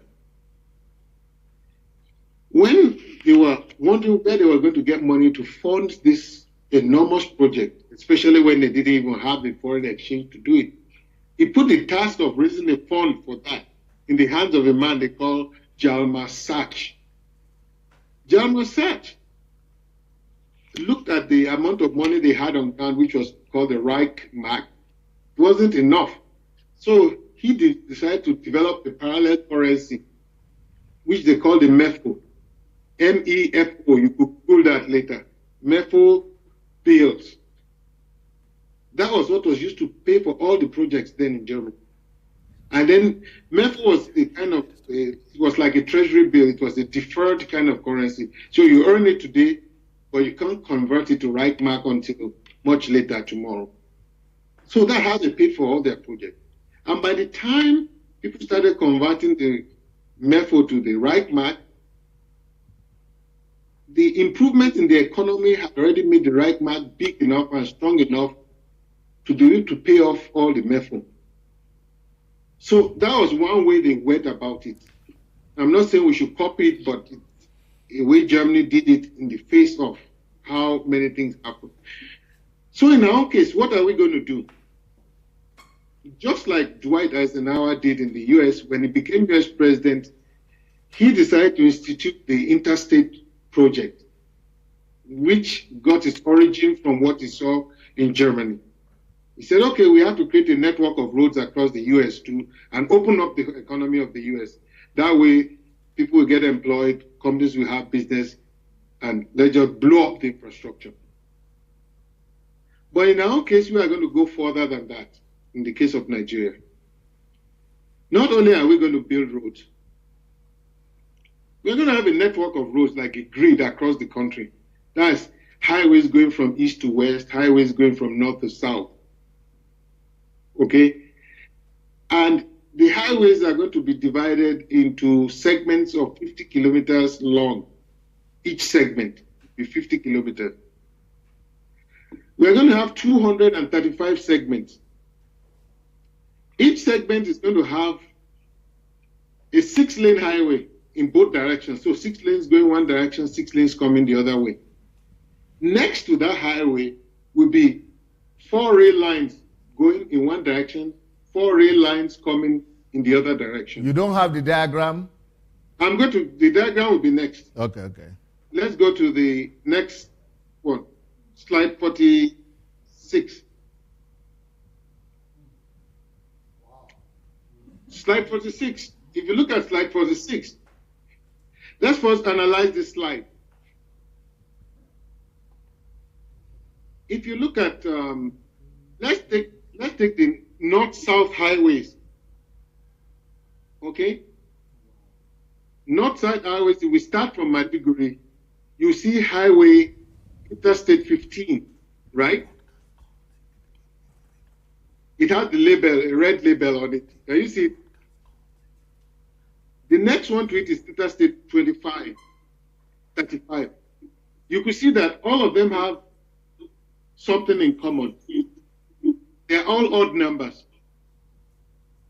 So that anytime you're traveling within Nigeria and you see a 2-digit letter highway and it's an odd number, you know it's a north-south highway. So the first one starts around Maiduguri and the last one ends around Ayetoro to Badagry. That's highway I-95. So there are 9 of them going north to south. Then there are a lot of them going east to west too. The first one starts at Sokoto, which is the highway 10. Next one is the 20, 30, 40, 50. And there are 7 of them going east to west. And you see they all have something in common too. They are all even numbers. It's not visible, eh? It's not clear. Is there any It's way? very clear. Oh, We'll see if we can make it larger. okay, it's not showing Zoom. big enough. Okay, we are zooming it now. You have to start again. Okay. Okay, start all over again with the map. Okay, with the map. Okay. So if you look at those highways, you're going to look. No, start with the highway. Just start all over. What is highway? Where is highway? Repeat that. Just start all over again. What are we saying? We are seeing the map of Nigeria. What is on top? What are we saying?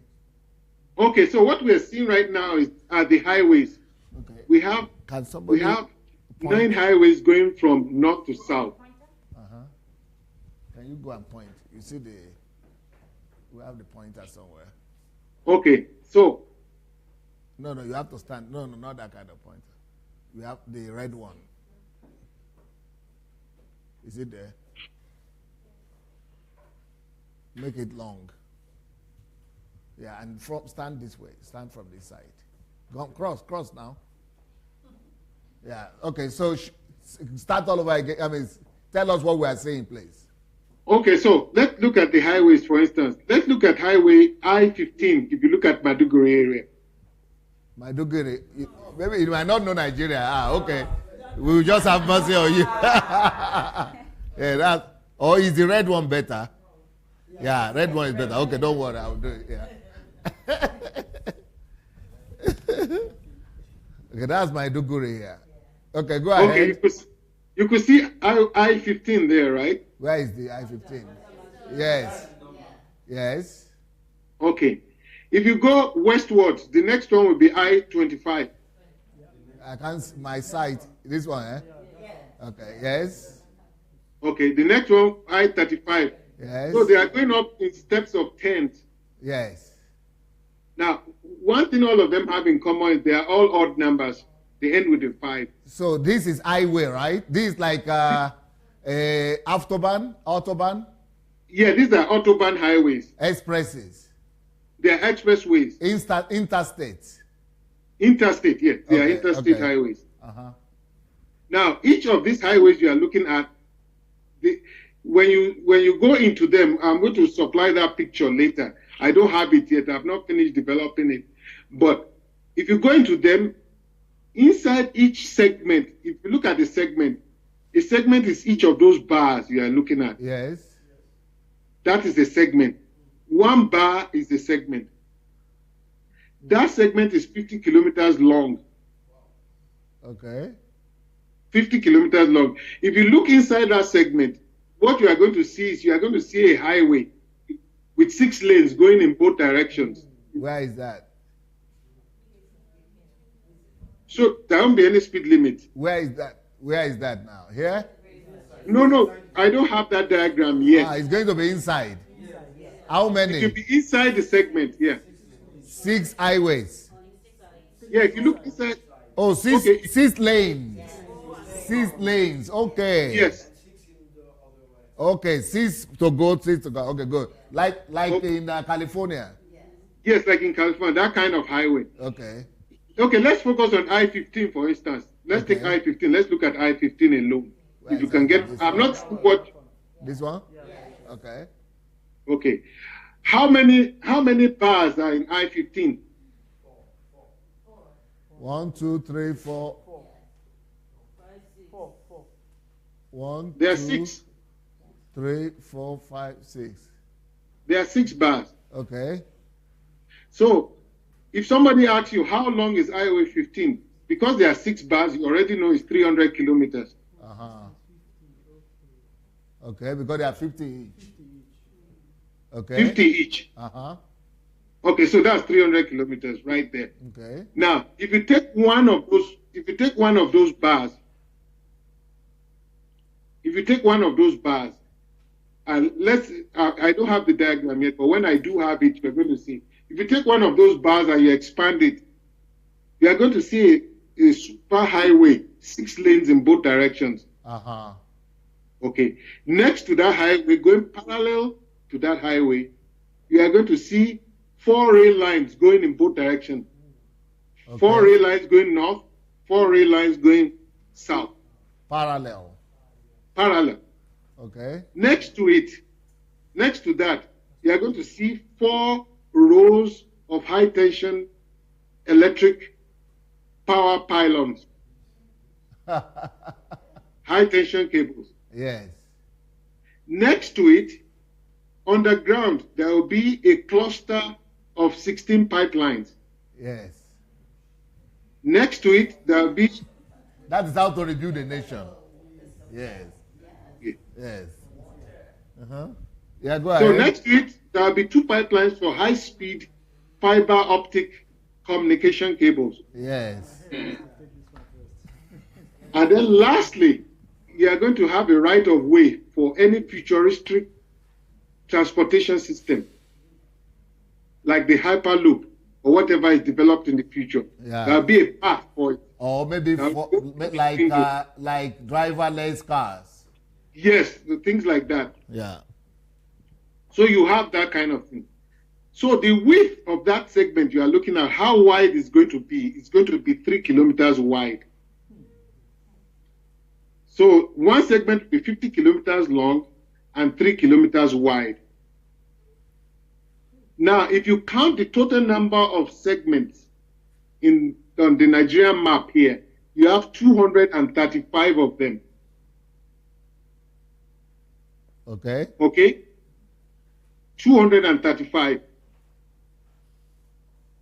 Now, we're going to go to the next slide, which is slide 46. If you can go to 46, the last slide. It's the same map, but this one has the staging area superimposed. Where is the staging area? Those yellow boxes. Where are the yellow boxes? This one? If you go up to your left. Okay. Back. Yeah? Okay. We can see it. Okay, there are 6 of them. 1, 2, 3, 4, 5. Where is the 6? 6. Yes. There's one Tungo. Yeah, we found them. You send the 6. Yes. Okay, can somebody guess why they will have 6? Is this 6 geopolitical zones? Yes, they are located in the 6 geopolitical zones. Mm-hmm. And then the way we arrange them is that we put them on highways that we try to minimize the total number of highways we have the staging areas on. So if we look at there are 5. Oh.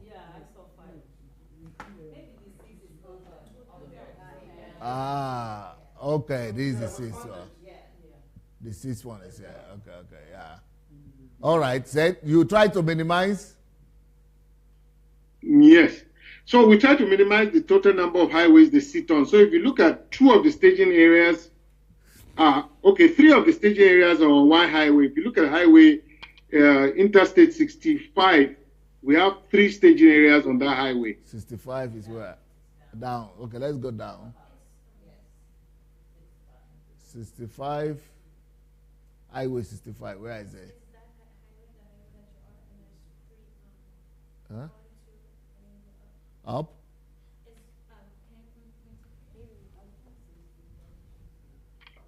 Yeah. Okay. Go up. Ah, okay. Okay. All right. Yes. Okay. If you look at highway 40, Where is I? the staging across, yes. This? Across, yes. This one? Horizontal. This one? Yes. There are two staging areas. There are one at Tungo. Yes. The staging area at Tungo is going to have a massive medical center there that's going to have close to over 200,000 beds. That is like 250,000 Yes, like 250,000. Yeah. people at one time. Yes, the Those whole are just idea the is to have patients. it look after the employees who will be working in this frontier zone, Yes. because the medicals available in the rest of the society cannot support them. Yeah. So there needs to be a huge medical center there in Tungo. Okay. Okay, if you now look at I-60 going across, Right. the southwest staging area is around that Okitikukwa. Yeah. Okay. The Pukwa. Yeah. And then the east Enugu. highway is an Enugu area. Yeah. It be a bit near Onitsha. Yeah. It's more towards Onitsha than Enugu, but Okay. just for reference purpose here. Okay. Okay, now if you now go down, which will be highway 70, Yeah. that is going to be the key to the whole, that's the most important staging area. The one that's sitting on Egbema and Soup. Yes. Okay. Now, the original plan was to have, if you go west of Egbema, you see there's one segment that's pointing down, going down to Brass Yes. and sticking into the Atlantic Ocean. Yes. The original plan was to, because we knew that when this project starts, we're going to have a high volume of things coming from overseas Yes. in terms of materials, building material, all kinds of things will be coming in by the large number. Yes. Our wharf at Apapa, Warri, and Port Harcourt will not be able to handle the wood. Yeah. So for this construction, we are going to build our own seaport, our wharf. That thing you see sticking down out of Brass, Yeah. going down the Atlantic Ocean, Yeah. that's going to be 10-kilometer reclaimed land that will be reclaimed 10 kilometers into the Atlantic. Mm-hmm. That land, reclaimed land, like they do it in Dubai right now, that land is going to be able to berth 100 ships at the same time. Okay. That would be 50 ships on both each side. Mm-hmm. And then in between that reclaimed land will be 10 rail lines Okay. and storage area that will be for handling of cargo. When we now move inland, I don't have diagram here, but I will show it next presentation I have another day. Mm-hmm. There's two effluences coming out of Nigeria there. We have the Brass River coming out. I used to call it tributaries before, but it's like an effluence. There are two of them, one Brass River, and then there's another river called Non River, Nun. In between those two rivers is 15 kilometers. The that land, that 15 kilometers between the two rivers used to be virgin territory. There was nobody there. But 3 weeks ago, when we looked at the satellite image, we saw like 4 houses in that area. But it won't be a problem. So that area, which would be like where we'll be storing containers, will be like 12 kilometers wide and 5 kilometers long. It will be capable of handling close to 500,000 containers. Hmm. And then rail lines will now take And it from that point. and the reclaimed land will be able to accommodate the population of about how many? Oh, the reclaimed land will be able to take just the 10,000 people at the start. Okay. But the staging area is where most people will be. Up to staging area would then be around 100,000 people? No, the stage area will be like, for this big super stage, we call that one the super stage, the south-south super staging area. Yeah. That one is going to take about 500,000 people. 500,000, okay. 500,000. Mm-hmm. The northeast end of that one will be at Egbema. The southeast end will be at Suku gas plant. Mm-hmm. So, and then that staging area will be like 50 kilometers wide. That is going from east to west will be 50 kilometers. Then from Soku gas plant to Egbema will be like 15 kilometers. Yeah. That is how big that one will be. That is where the planning for the rest of the frontier zone and zone C will happen. So you see the whole grid we have on the map now, together with all the staging areas that we have, all that combined together is what we call the frontier zone. You are talking about the brass area? Yeah, the brass area, together with all the construction zone where we have all the highways all across the country, will be the frontier. Okay, so but then the frontier, that is where people will stay and be prepared before they go to the C zone. Yes. Each of those segments will be part of the frontier too. So which means we are going to design the experience people are going to have in those 235 segments, so that when people migrate into that place for the purpose of getting job to go and do construction work, the experience they feel when they get into that zone of where the construction is happening is what's going to change them. So the frontier is not just where are the frontier zones? The frontier zone is a combination of all the staging areas, the 6 staging areas, plus the 235 segments. So make it a 240 something. 241, yeah. Yeah, 241. But where are those 230 something? How do we see them? Oh, those are each of those segments you see. These segments? Yes. But these segments are already occupied by citizens right now. Oh, those segments, each of those segments, the construction work is just going to occupy 1 kilometer wide. Okay. The other 2 kilometers is where will be the graduated camping system. Okay. Definitely we'll be able to find that kind of territory in this all wide place, definitely. Yeah. Yes. Okay, I got it. Okay, go ahead. So for everyone, you have 255 of those things, 235 of those things you have. But the question that the politicians are going to ask you is it evenly distributed, just like the landing zones or landing, what do you call them? The staging areas, they are equally distributed, which is fine. But what about all the 200 and something? Are they also equally distributed? We've not calculated it yet. We could superimpose the map of the 6 geographic zones on this thing, and then count the number of segments inside each of those. Yes, including the federal capital area. Yes.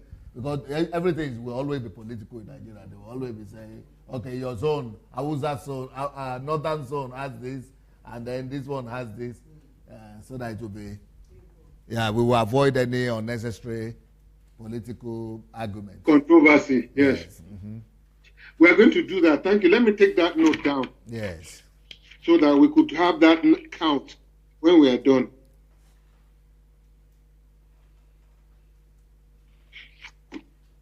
Okay, so what is I'm getting close to the end now.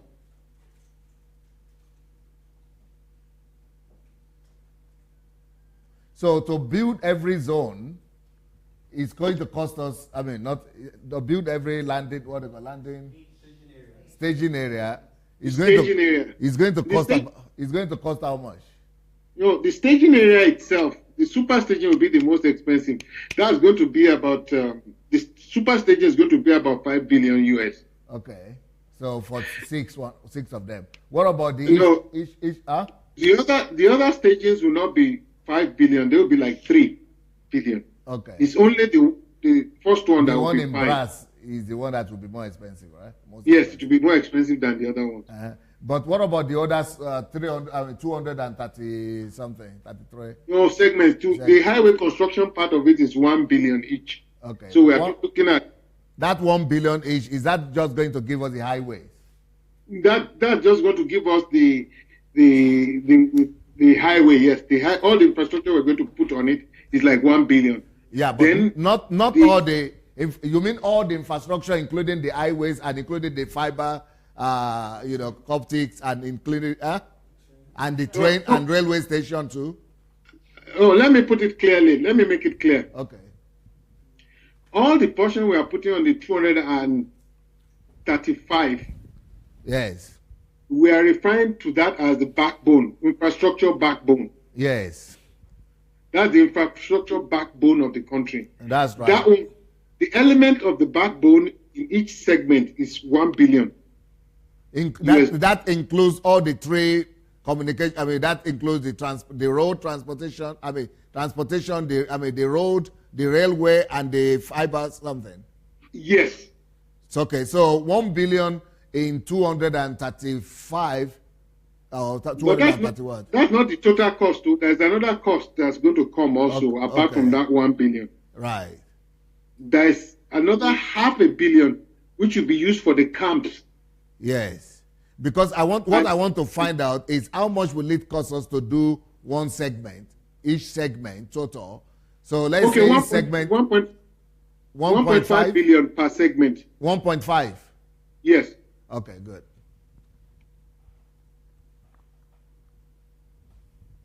Go ahead, sir. 5 of the segment will be. Then the super staging will be 5 billion, and the other stages will be 3 billion. Excellent. Go ahead. Yeah. So now, I'm sure many people are wondering where would the zone C be? Yes. Yeah. This house. No. First of all, you have to repeat to them the zone A, B, before we go to C. Repeat. Okay. Zone A is the existing society we have right now. Right. We are not going to be going into that society. We are not going to be touching anything. We are not touching it, yes. We are not touching it. We are going to leave the politicians to reign supreme. To be doing whatever they are doing now. We'll do whatever they want to do. But if they want to come to our zone bill, they must be trained by us. Yes, they have to go through us. And our zone B is this grid you see. This frontier zone is zone B. Yes. Okay. I hope that's clear to everybody. Yes. Okay. Now, how zone C will come out of this is that, we said the fences are 3 kilometers apart. Yes. Outside the fences, there will be communities there, like towns, villages, or whatever. Yes. Anytime we want to move the fence out, after we finish building this backbone, the next step will be to expand that fence. The fences, for those people who have questions about putting fences in existing societies, it will be understandable because fences, when you are doing massive construction like that, mass construction, you need fences anyway in any society. Yes. You need to fence it off. For safety reasons. Would that be a logical explanation? Oh, there are other logical explanations because the government or the administration of the frontier zone, since it will not be in the hands of the Nigerian government, it will be patrolled. There will be perimeter fence roads that will be going along the fence for patrolling, just for security reasons. When people flow into that zone unrestricted, I mean internationally, in a way that people come in large numbers, just like we have with the free zone centers right now, right? Yes, just like we have with the free zone centers now. So we want to have a separate administration there. Yeah. So to get into the zone, you will need something like a visa to get there. Like a pass. You need a pass. You need a pass to get in. Yeah. Because we want to create new communities and new laws, communities in there. New order, new rules. New rules, new everything. Yeah, so before you could get permission in there, you have to have something doing there, either working there or you have been trained to know how to conduct yourself in that new community. Yes, and that's where I will come to the explanation of the graduated camping system. Yes. Okay, so this forms the zone. This grid you are looking at, 235 segments, plus the 6 staging areas, form the frontier zone. Yeah. Okay. Now, each segment, as time goes by, the fences on the segment will be moved away from the center of the segment. Okay. So communities that are adjacent to the fences will move the fence over them and they will swallow those communities. These communities that have now become part of the frontier zone now, before we do that, we'll first depopulate the community, move them into the frontier zone, then move the fence to take over their former place of abode. Right. Now, the mechanism for making that happen is that currently where the plan stands at the moment is that we're going to get a map of the existing community. Look at the land area each individual has in that community. Right. The property they have. The reason we have to do that is that we don't want them to get less than what they have now. So when they are where do we move them to? We move them into the frontier first. But before we move, is it in the frontier now we are going to train them and prepare them? Yes. Okay. We move them into the frontier. They go through the process. The workers who came in for construction purposes. Before they are going to be trained just like the workers are going to be trained together with before they could be moved to Zone B. Before they move to Zone B. Okay. That's the frontier. So once they get into Zone B, the fence will be moved out to swallow their community. That's right. And their community, their previous communities and villages will now be turned into either frontier or Zone B. They will now be part of Zone B, but eventually they become Zone C after construction. After completion, Yeah. Okay. So most of what is there will be demolished. The only thing we won't touch is the grave yet. Yeah. The grave site will be left intact. Every other thing will be demolished. And then the ultra-modern community, how it's supposed to look, how we're going to implement it there. But before the implementation happens, the virtual reality design of how that place will look like will be presented to the former occupants of the place. Yeah, so they will see how they will be living. They will see their villa, their houses, and they will see the condition, the European standard. Yes. Not only will they see that, they will be given the option of selecting places they will prefer to stay. Options, they will be given options, and then they will also take part in the design itself, adjustment of that virtual reality design. Right. To suit them. To suit their individual needs. Yes, to suit their individual needs. Yeah. The whole reason for that is that we want to set a system that will motivate them to want to join into the Zone C. Yeah, so that they don't fight it. So that they don't fight it. Especially with them having bad experiences with the Nigerian government. Yes. With who have moved people and don't compensate them and things like that. Yeah. and then they didn't get a good payment back. Yeah. So that will be the process we want to work. And that will continue until all the Zone A areas get swallowed up. Yeah. So the whole Nigeria Zone A will be gradually taken over and be replaced by the Zone B, Zone C, and yeah, eventually Zone C. Yeah. Yeah. So that's the plan. Well, is that the last slide we have? That's the last slide. And then questions and answers, eh? Question and answers now, yeah. Yeah, okay. I think people would like to know where we'll find the money from. Okay. Put on the light, I think. I can put him back.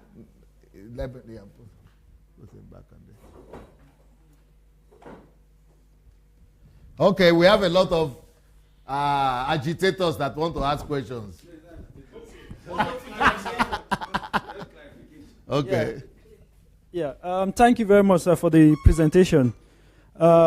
My question is in three parts. First and foremost, considering the city Lagos and the amount of congestion we have right now in Lagos. So, if we are going to carry out such a massive project in Lagos, how do we handle the displacement of redemption camp? Yeah, the displacement of the current infrastructure that we have there. Winners Chapel. The displacement of people and all that, given how Lagos is currently structured.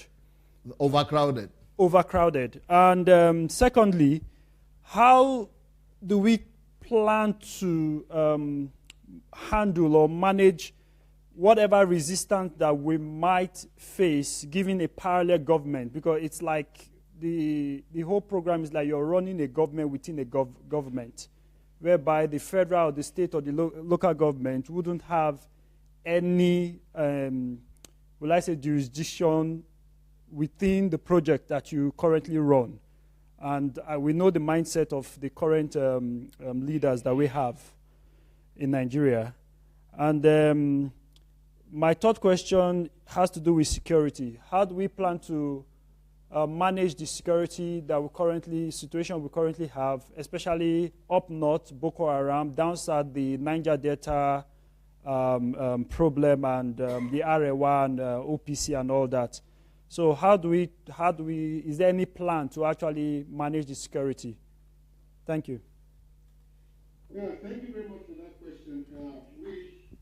We are talking about this. The Lagos part is the only part we didn't think about. The other two questions about the kicking against it by local government authorities and politicians and all that, we've thought about that, and also about the security aspect. If you look at Lagos as it is right now, during the planning, we were looking at that Badagry area. And we were looking at, by the time the construction starts in that Lagos side, most of the construction that will originally begin should start from that Badagry and going up north to Ayetoro. That area is not thickly populated yet, which means that laying out the highways in that place will be relatively easy.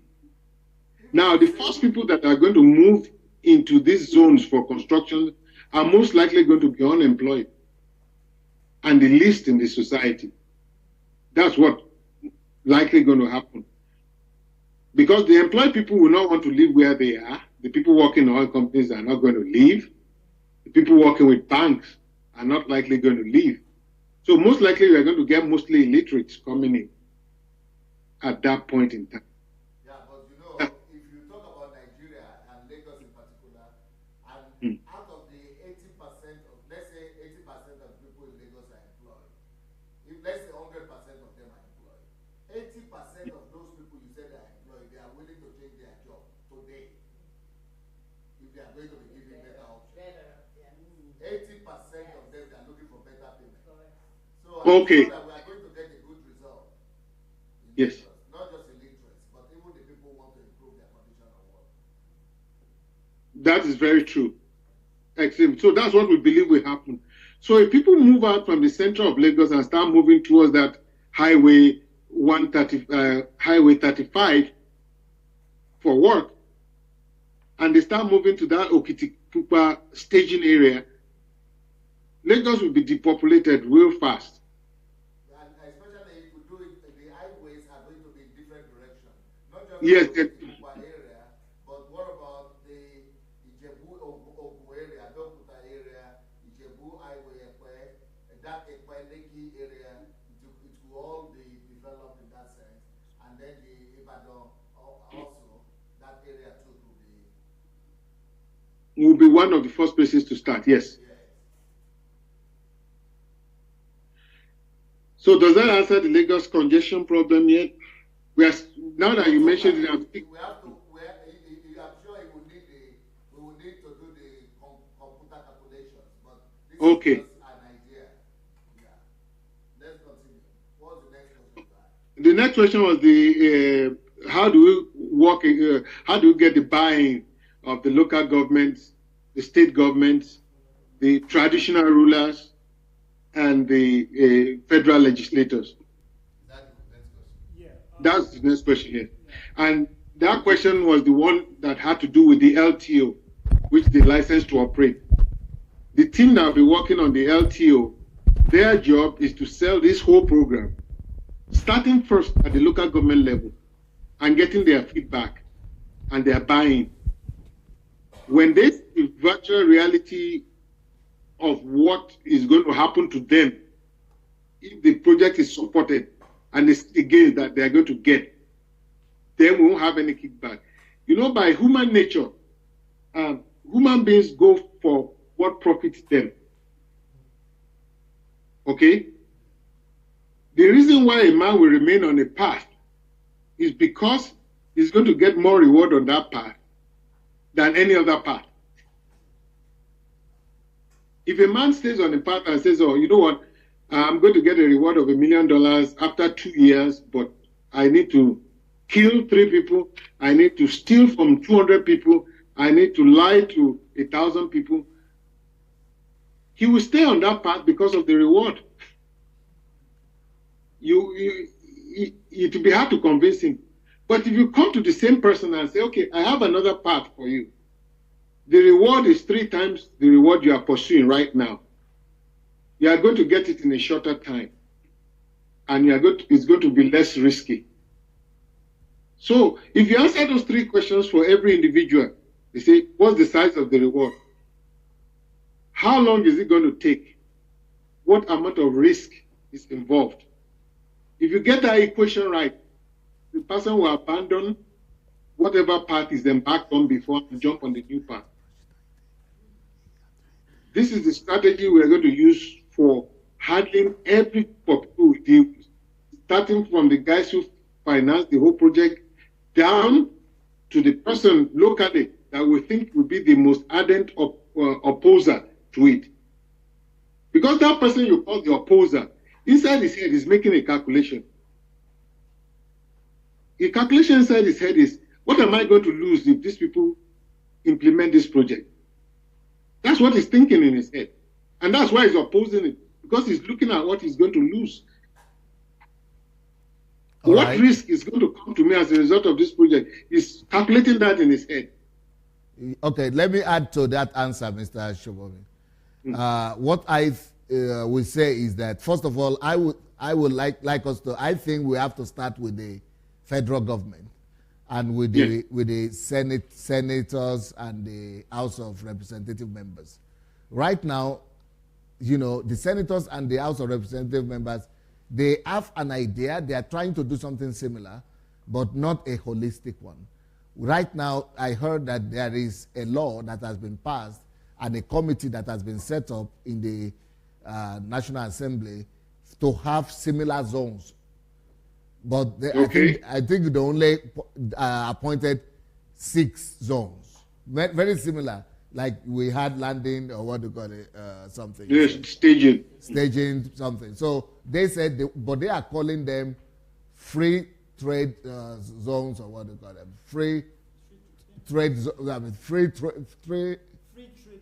Yeah, free trade zones in all the 6 geographical. So they want to provide the land tax-free, heaven, like that, like Dubai in every. So they have already come to that conclusion, but they are not going further yet. They don't see the big picture of recreating a whole society. They just want to create a Dubai in every geographical zone so that have at least one good place for everybody to go to. Yeah, and enjoy and something. But the whole country remains the same. It is still going to be a segmented aristocratic society. But we want to take it further. So I think that if we go to the National Assembly and tell them that, commend them for what they're already planning to do, and say, okay, but we can go further. And then the problem they will have is that we don't have money. Who will finance all that? But we'll give them answers to that. And then all the other questions we'll try to answer. Then we might need them to actually pass a bill sanctioning this as a plan for national development for the next few years, 10, 20 years in Nigeria, for example. So when that bill is passed and they accept that, and they know that we are not going to say they should use their money or we should disband the assembly, let them keep on doing what they're doing. We are going to just keep on doing what you are doing right now. We are not disturbing you.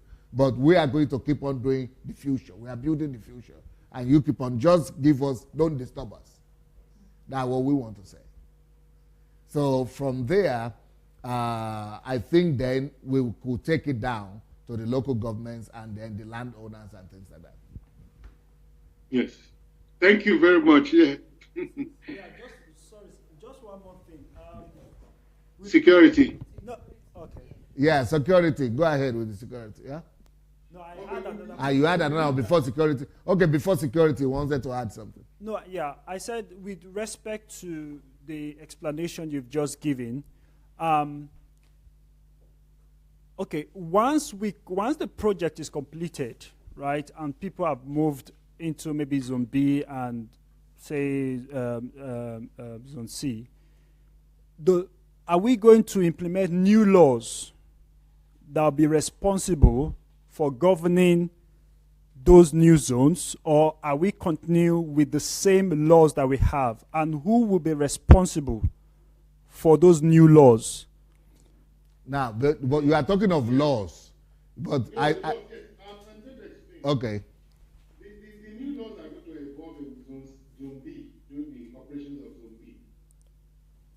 No, first, Mr. No. You are talking about the laws to govern the cities. But I wanted to, let me first of all say something, that we are not going to enact new laws as per constitution. Yeah, that's what I'm So the constitution will remain. Okay. All the civil laws and the things like that for the whole country will remain, but the running, the municipal kind of laws, that is what will be new in the zones, Zone B, before we go to the frontier and Zone B. Am I getting it right? Yes, you are. You got okay. Spot on. Yeah. So that answers that question. Yes, down security. No.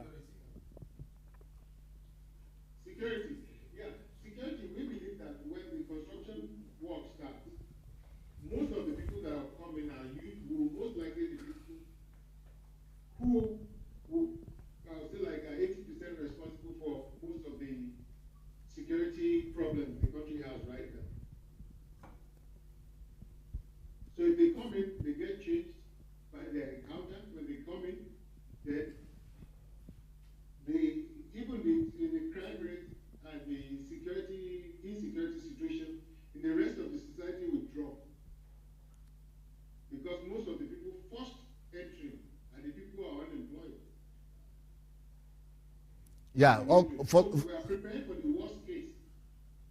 Let me add to that, please. So what you should know about security is this. The people we are bringing into the frontier zone, they have to be re-engineered. Their mind has to be reprogrammed. We are changing the culture. And just like I'm doing on what I'm doing with Facebook Messenger right now, and doing teaching and training. Remember the other day I told you that the teachings I'm doing right now, they are just materials I'm gathering. That these Facebook messengers, this Facebook Live that we are doing right now, or this YouTube something, that they are just materials for the future. There are materials that will be needed for building a new country. So when people come to the frontier, for example, we need to change their value systems. We will need to change their cultures and belief systems. We will need to change their way of thinking, their mindset. So it is they who have been changed will now become automatic civil, police, civil police. And they, just like you do in America, for example, you have to report everybody, everything that's gone wrong. So that one is on the civil level. But then, besides that, I've not spoken this to Mr. Yinka yet, but there is an engineer, there is a technology that we are developing already and contracting with in America, where that will wire the whole country with. Just like infrastructurally, you are wiring the whole country for electricity, for railway, for fiber something, optic something. The same way we are going to wire with security. So all the highways that are going to be built and all the things that are going to be, they are going to be already equipped with cameras and securities automatically, surveillance. So it will be a national surveillance. So there will be surveillance from the frontier zone to from zone B until the whole country is full of surveillance. So it will be very easy to do. It will be a national, in fact, if anybody shoots, you will know where somebody is coming from. You will know with the kind of gun that is sounding like that. Everything will be recorded. And if anything is done, camera will be picking it up. So it's going to be very sophisticated security system. Are you with me, sir? Yes, I'm with you. We are just spot on it. I'm very happy the way it's being handled. Yes. Very good. I'll give a quick walkthrough of what it will look like to the average person who wants to come into the zone. Is that okay? Yes, please. Okay, what the person will actually see is he will just hear the news. He will hear from friends and people that they are employment in some construction zone, and that he will work there for some months, and then he will be able to take his family down with him to go work there. So he goes to one of the 774 centers to register for work. Why 774? That's the number of local governments we have. So each local government will have like one center where people could go register for job in the frontier zone. When they go there, they give all the initial data about themselves there. They do a quick medical to look their fitness or whatever, just to determine their pathway through the frontier. Health records, because right now even the Nigerian people don't have health record. But that way, through the frontier, everybody will be put on health record. So everybody's record will be recorded, health condition will be recorded, and now everybody will be given their health card so that you will know exactly what is wrong with everybody. And that way will also be, yes, it will also be the way to introduce everybody to health insurance. So the whole country, gradually that way, will be on health insurance, health facilities, and, so a lot of ground will be covered parallel with the building. Yes, go ahead, sir. Yeah, so when they go to the center and register, after registering, the center will tell them that, okay, come back on this day. Okay, they come back 1 week time to tell you the day you are going to go into the frontier. So they go back home, then a week later they come, and then they are given the date they should report for entry to this frontier. And they will go and report at that very center where they registered. So they show up there in the morning. And all the people that have been put together in one group will not go by buses. I mean, no quality, no great buses. Will take them to the edge of the frontier zone. When they get to that gate, the gate will be so designed that the entry point will have a psychological impact on those people just coming in. When they get in, they're all going to alight off the bus. They're going to get down there. They're going to go to one area where they're going to be further processed. And they're going to be given places where they will sleep that day. It's only one day at the gate. Now, the ID they came in with originally, that one will be retrieved, and then they will give them a frontier ID now, a new ID. And then the medical will be more rigorous than the medical. Can you tell them, Mr. Yinka, that it's similar to what happens with Shell if you go to Niger Delta area, they have shell communities, whereby So just like they said, the way the rumors go around, Shell is employing, and people rush and go ahead. It will be the same principle. But in Shell, before they are allowed to live in the Shell community, they give them training like this too. Yes. And then there is security in Shell, 100% electricity. I don't know if you people get what I'm saying. Is it going to be something similar, sir? It's even going to be better. Yes, I'm just saying, just that our people will have a picture of what we are talking about. Okay. So when they get to the gate of the frontier, they use one day, they get the food processing. They are all issued out kits, which they will use in Camp 1, which is the boot camp.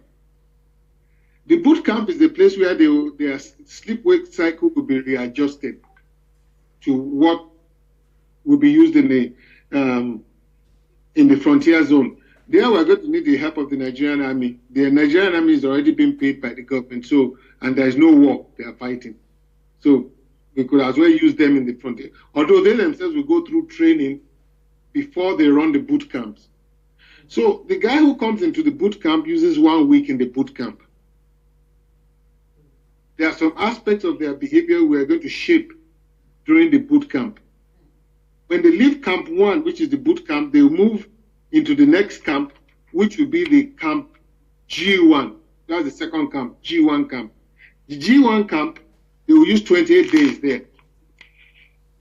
They'll be issued with a series of new kits, including safety glasses and all those things, uniforms and whatever they need to use, physical training and allowances, all the other things they need in G1, they will need in 48 days. Now, the thing about it is, if 1,000 people enter G1 camp in a segment in 1 week, the next week that 1,000 moves into the G1 camp. That's boot camp is 1 week, 1,000 people move into boot camp. When they move into G1, the number of people in G1 camp is 5,000. But they will do 4 weeks inside G1 camp. Okay? So what happens in G1 camp is that by the time they are moving in, 1,000 people have moved out of G1 to G2. A new 1,000 comes in to meet the 4,000 they meet there on the ground. The whole idea for that is that once a culture has been formed in there, in G1 camp, and you have 4,000 people, when 1,000 people enter and mix with them, they will infect the new people coming in with the culture they meet on ground. We won't need new instructors to tell people what to do. The population of what they meet on ground, that 4,000 people, will help to induct the 1,000 that comes in. Now, that 1,000 that comes in will now scale through that camp for 4 weeks. Every week, another 1,000 comes in, another 1,000 goes out. But the total time you will spend in there is 4 weeks. Then you go to the G2 camp, which is another 28 days. The details of all that I will give in the next presentation. Then you go to the G3 camp. Then the G4, G5, before you now go to the main camp, where you're now ready and fit for construction. So going through the graduated camps, you have gone through, takes you like 5 months to go through all the graduated camps. Or even, let's say 6 months from the time you enter the frontier to the time you get to the main camp, you go 6 months through the graduated camp system. That graduated camping system is where the attitudes, thinking, behavior, beliefs, and habits will be changed before they get into the main camp. By the time they dump into the main camp, the quality of what they find in the main camp itself will blow the mind of the average person because it will be top-notch. The main camp will be good enough for any worker from here to go and work, that it will be at the same quality of what you have SNL, you have in Fort McMurray, you have in all the construction sites here in North America. It will even be better. So that our people who are here overseas can also go home to join the construction. They will go to the main camp. But to ensure that they are safe in the main camp and the culture and people they meet in the main camp would be the same as where they are coming from, That's why we need the graduated camp from people coming in locally to bring them to the same level before they mix with international staff. And this will happen in each of the 235 zone segments, not just the staging area. Good. More questions? Yeah, okay. Go ahead. Yes.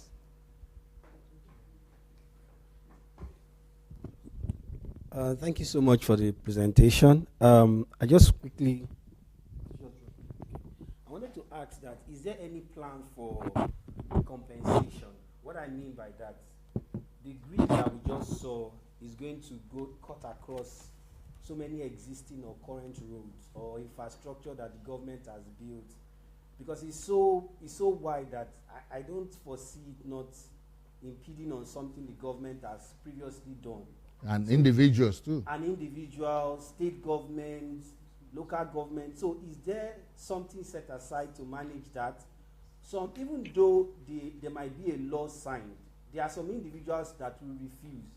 So what will be done about litigations, legal issues that will drag like they usually do? And is there funds set aside for compensation for the federal government and the state government while the highway cuts across people's infrastructure, road, and all that? Okay, I'll answer that question very quickly. The way we've worked on it so far, we are still working on that thing. We are still looking at those things you mentioned. Those are issues that are still bugging our mind till now. But each of these highways, we are currently acquiring the GIS information for the whole Nigeria. What I mean, the Geographic Information System. The reason for that is that we want to put rules on where the roads will pass, the highways. We want to avoid as many bends as possible. We want to talk about rules in terms of how it impacts communities they pass through and existing infrastructure they will be passing through. We want to automate that software in such a way that it will take that GIS information in such a way that it will take even both elevation information also, so that we could take the geography of Nigeria and do side profiling. It slice through the earth crust and take the side structure of that GIS information. Not only the spatial information, but also the elevation information. All that is going to be captured. And then the population centers, existing infrastructure, all that will be captured too. So what the software will do is it will try to take that highway that's going to be constructed and readjust it in such a way to meet all the rules we set inside that software, so that it will have minimal impact on Zone A. That's what we are doing. That's so far. But we are going to come back with more results on what we are discussing about now. But I would like to say that by the time what is more important for us in the beginning is Zone B. So the Zone B and the front line and the frontiers. Frontier zone and Zone B, yes. So Zone B is what we are more. 1 minute. Yes. 1 minute. Yes. Yeah. So during the time we are going to be doing the Zone B and the frontier, we are trying to do our best not to touch anybody's property. Zone B is going to be our model, our prototype. So by the time we succeed in constructing Zone B, we are going to destroy. Maybe there are some things that will be destroyed, but they will be, in agreement with people, and people will be compensated. So we are not going to touch the troublesome areas initially. But by the time we demonstrate and produce Zone B in all those zones, all over, and by the time they see the infrastructure and they see the destiny of the new that is coming, it will become, we would like to showcase that result. So that when people see the result that is already done like in a miniature, we think that result that will be all over the country, and it will be European standard living, comparable to America and Canada. Nobody wants to run away. Everybody's coming back. We hope that change, that result, those initial results, will begin to convince as many people as possible to also be online. That's our hope. Yes, man. Yes, that also answers that very perfectly. Yeah. I tell people, see, they want everybody. The only problem I feel we're going to have is a stampede. Stampede. That's what I think will happen. People say, no, we want ours first. We want the construction in our own zone before the other people. That's what I see happening. That's what I see will become. Yeah, go ahead. So I just want to know, during the mindset period, when the people are going to be moved from the booth to G1 and all that, and they're going to be there for weeks. Are we putting the family into consideration? Because that means at that time, those people are going to be without their families. Is that going to be? No, why would they be without their families? It's just that you get Lagos. You remember those days when people get employed in Lagos. People were moving to Lagos. Sometimes they move first. Sometimes they bring their children with them and their wives with them. The same thing. Yeah, because what I'm asking is that if the children and the wives, everybody, the works and the school of the children, But that happens every day. It's just like if your husband goes to America, gets a job in America and gets his papers, and then they bring you. They solve that. That happens every day. That would not be a problem. Okay, I understand. They can bring them. Yeah, because they can bring them to join them, and there will be schools, and there will be all those things there. Oh, okay, for those times. Yes. That's already designed in G3 camp. Okay. Yes. G3 camp is meant for. Okay. Yes. The G3 camp, the graduated camp 3, that's when the principal worker goes and gets his family in. Goes and pulls in his family into the frontier. So the frontier joined the principal person in G3. Because at G3 accommodation, before G3, in the boot camp G1 and G2, it was a single room accommodation. But by the time they enter G3, it's like an apartment that can house a family of 4 children. So when the G3 camp is where the family integrates with them, and then when the family integrates with them in G3, while they are going through their own training, the family will be going through there. And we've thought about the schooling for the children. We've thought about the medicals for the children, what kind of training the children will go through, and the kind of training the wife will go through, and the kind of conversion the family member will go through. So even if it's the wife that came first as the principal person, and then she goes back and brings her husband and children, what kind of steps will be taken to take care of the children and the husband who came in later? And how they are going to integrate into the whole system. That's what we are working on right now. Yes. For what I know a little in Ivory Coast, when somebody has even some little project, people are starting to fight him. People fight him because they don't want to be like, let's say, like, concurrence or something like this. So, Pastor, the question is that even you talk about the bill in the parliament and this approach, according to the different several aspects of the project and the let's say the importance, like a Marshall Plan. Yes. Maybe you have to become president because this is a lot of power. Maybe the people in charge, they could not. Because this is enough security, reconstruction of the country, and taking charge of, let's say, the main domain of governing the country. So,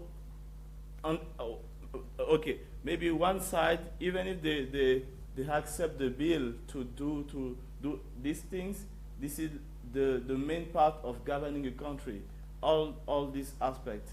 And even if they accept it, the people will after ask you to become president for sure, because this is and also they will realize that they have a challenger, because if you succeed something like this, nobody will ask for somebody else. Yes, and so I think that there is some political consequence, even if the parliament accepted, or they may not, because it is a lot of let's say the charge of a government. So so do you think maybe the best approach could be to start to run for the yes, because it will be let's say an effect at a certain time, even after or before, but it will be yes, at a certain time it will be the question. Yeah, that question will always come up. And what I would say is that I always say it is a demotion for me personally to go and be running for presidency. But if that is what would need to be done, we have to do it. But I would not push for it. It has to be something that the whole country will push for. That's number one. Number two,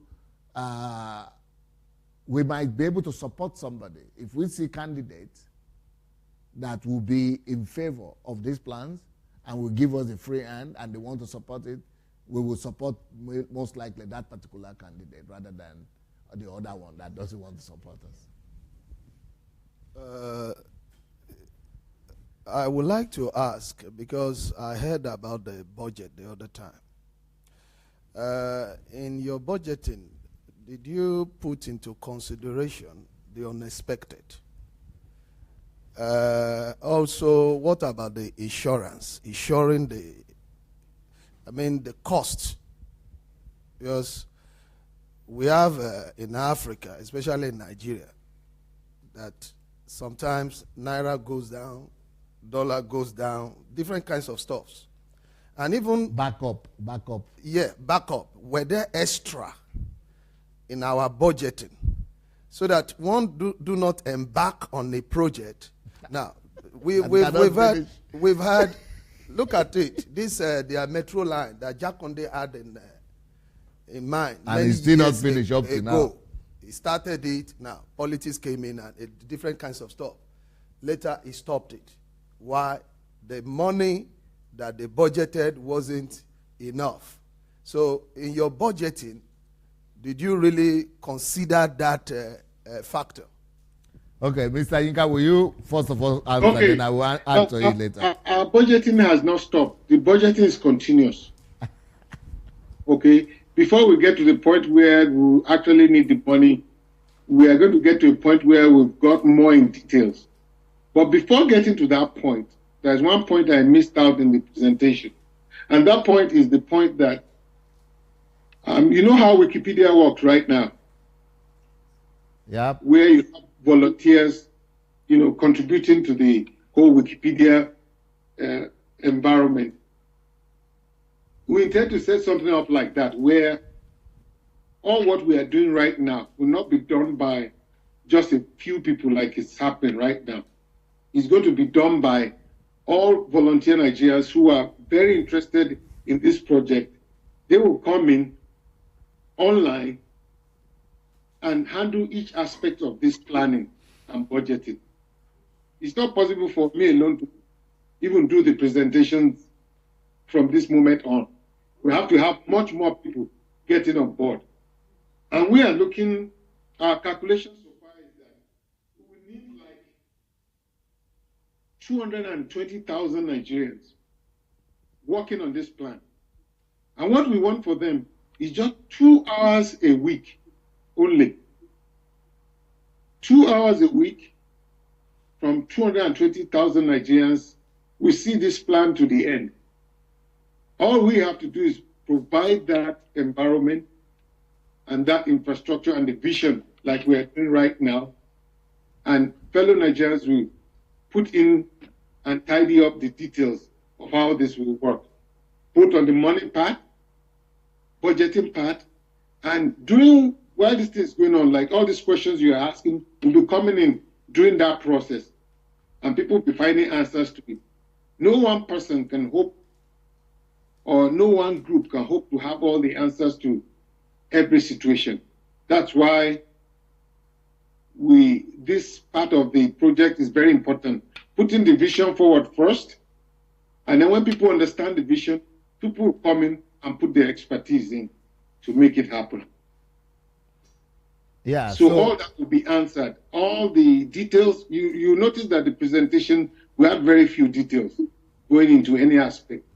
If we were going to go into details, there's no way we could have finished this presentation in 2 hours.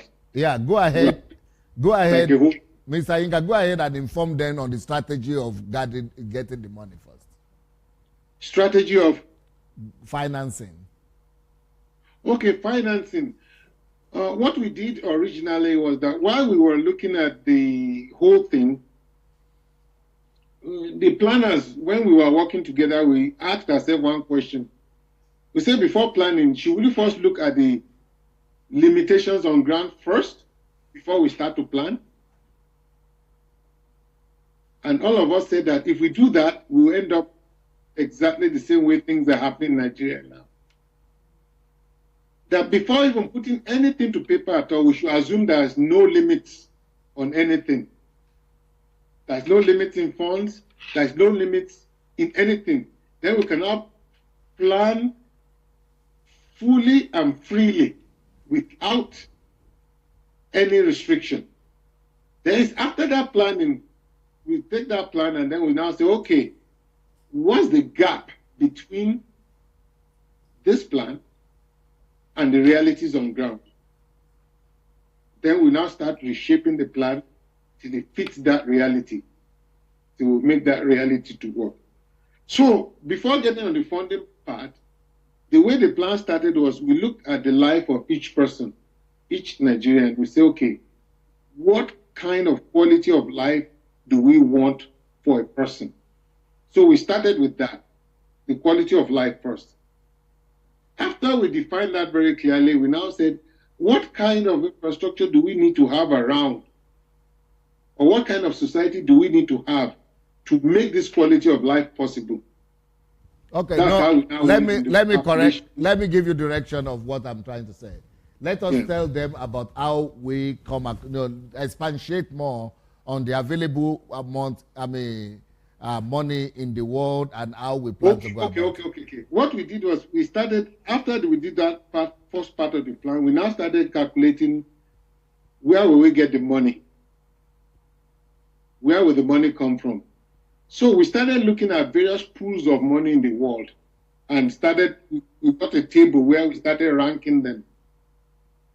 We found out that the top on the table, the first organization that had the largest amount of money, cash available, was the Federal Reserve, the US Federal Reserve. It had up to $4 trillion available.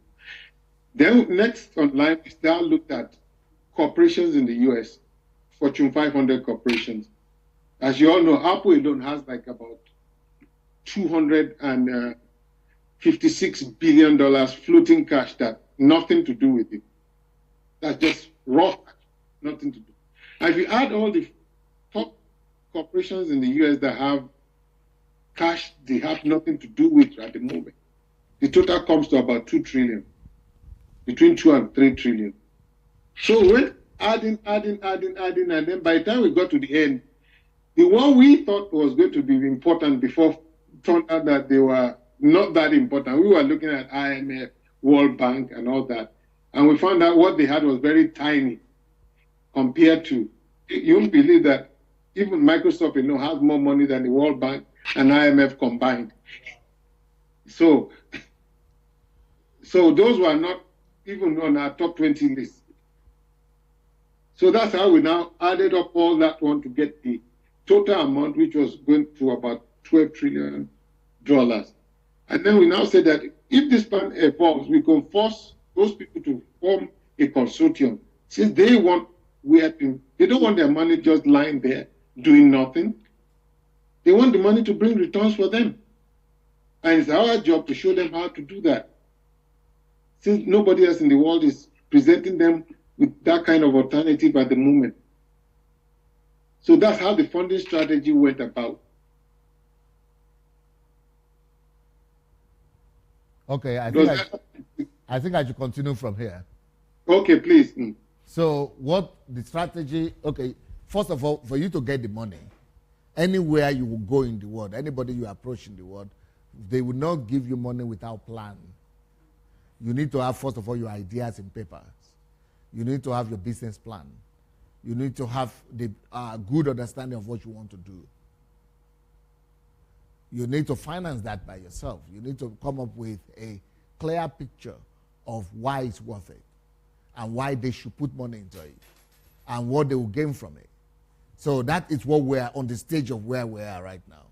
But when it comes to money, I have access to all those people that have those money.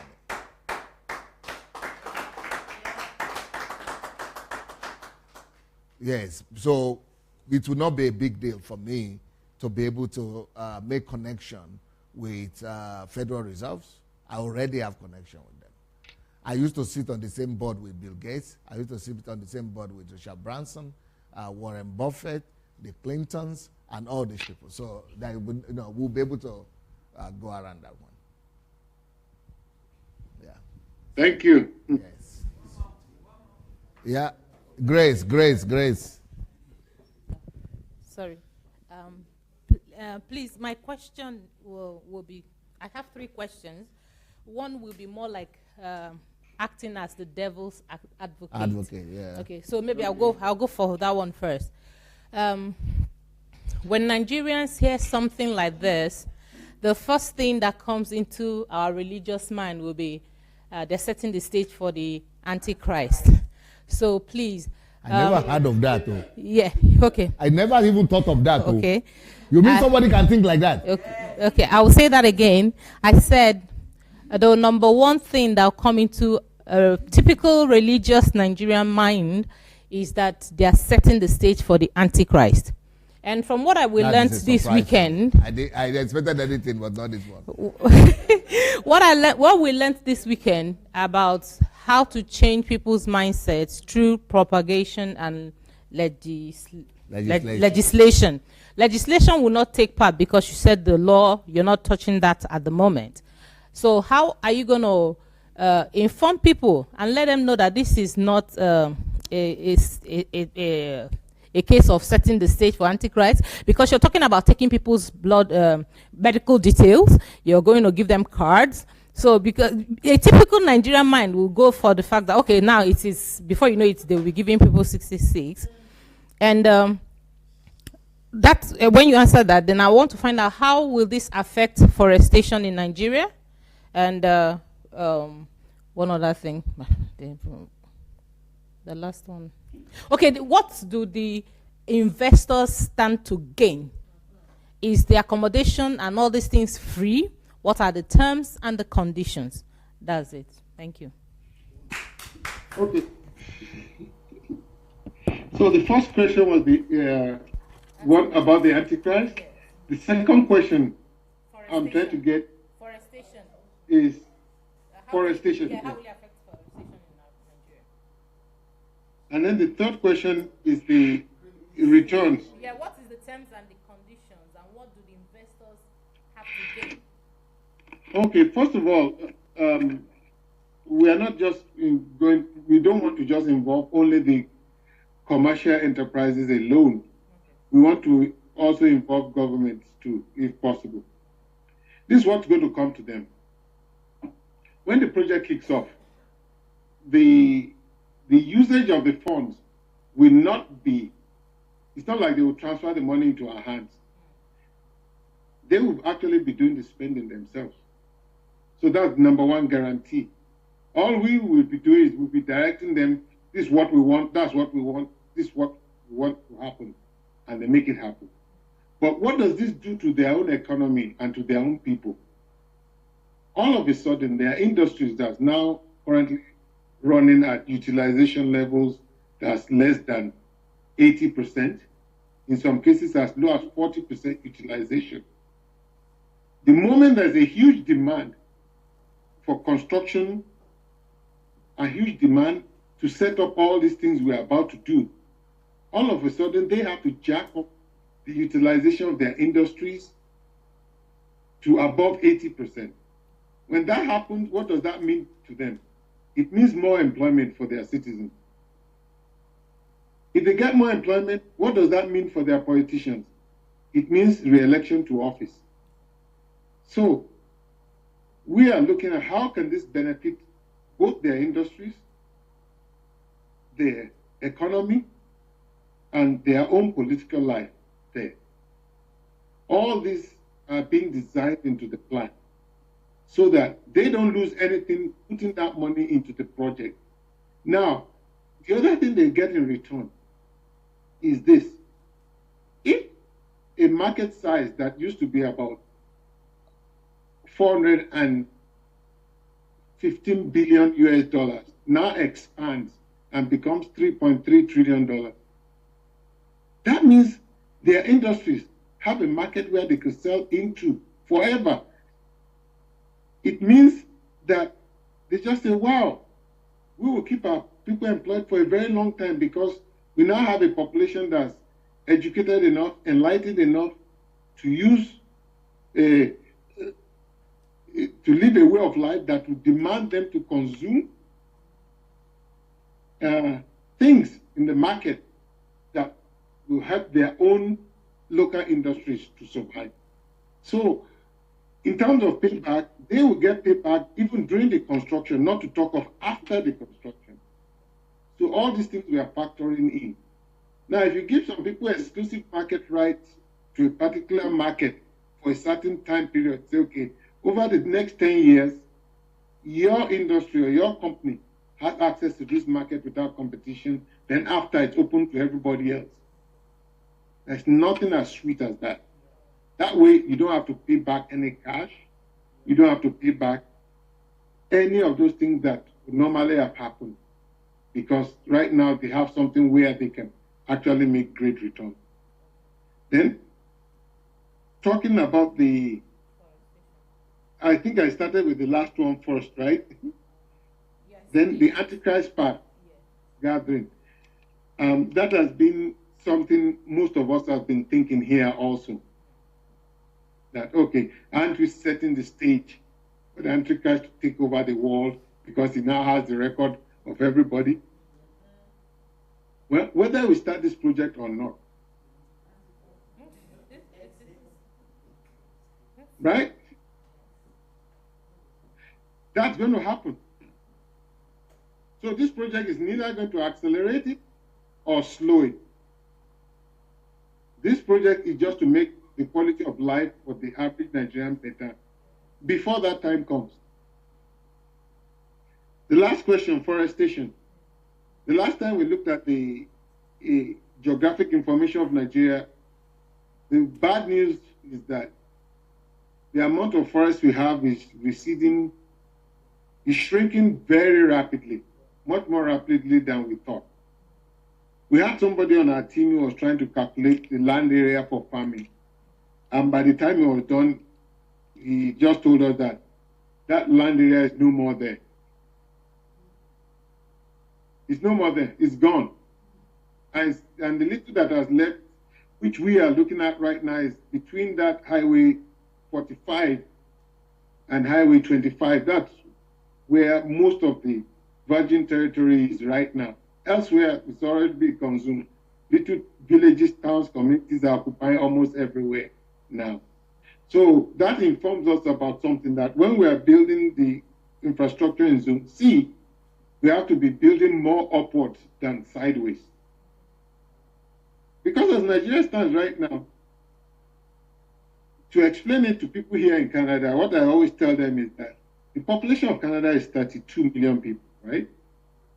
Only 32 million people. And the land area where that 32 million occupies is like many more times the size of, it's as big as Africa. Canada is almost as big as Africa.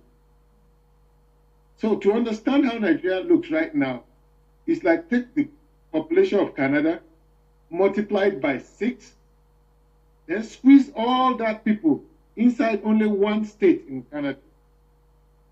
Because the land, square kilometer of land we have in Nigeria is exactly the same land area as we have in Ontario. Ontario is 900,000 square kilometers, or 900,000 square miles. That's what we have in Ontario, which is exactly what Nigeria is. So multiply the whole Canada population by 6 and put them all in Ontario. That's how Nigeria is right now. So forestation, we don't have a good news there. Forestation is disappearing very fast. Yes, let me try to add to that. Concerning forestation, I have a friend, Dr. Aaron, who gave me a very good idea that if we plant 1 billion trees, and he has a whole plan about that, it will give us as much money as we are having right now from the oil. So what I see coming is that as soon as we begin to do zombie, we are going to have plans and rules in regards to forestation.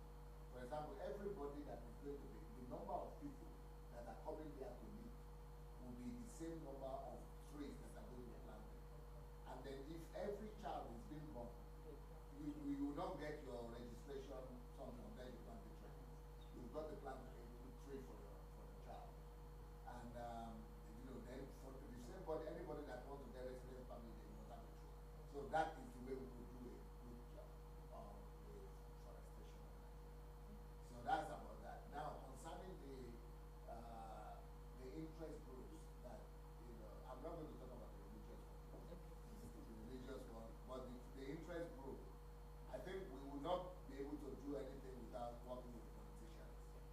So we are going to work with politicians. So we will not just use propagation, Grace. We are going to use legislation. Yeah, just one quick question. You touched it briefly in your presentation, but I just wanted to get more details.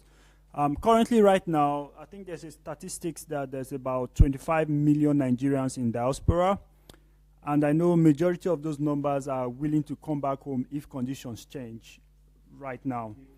So is there any plan if, for example, if there's a sudden surge of a large population of that figure coming back home because of what they have seen, especially those who are in Europe, America, all over the world, in conditions that cannot be described, and they know that coming back home, they will get something like a solace in the project that you're doing. Is there any plan to actually accommodate those amount of people that might come back home as a result of the project? They are our biggest reasons because they are coming from abroad, they are coming from overseas. They need less training, even though they too will need training, but they will need less training than the ones who are local. And then we need the workforce, and we need the expertise, so the more foreigners that will come, the better for us. We only need to zoom it, or we need to zone it, or we need to regulate it by our demand. But I think this whole project would need as much as that 20 million people to come and help build a new country.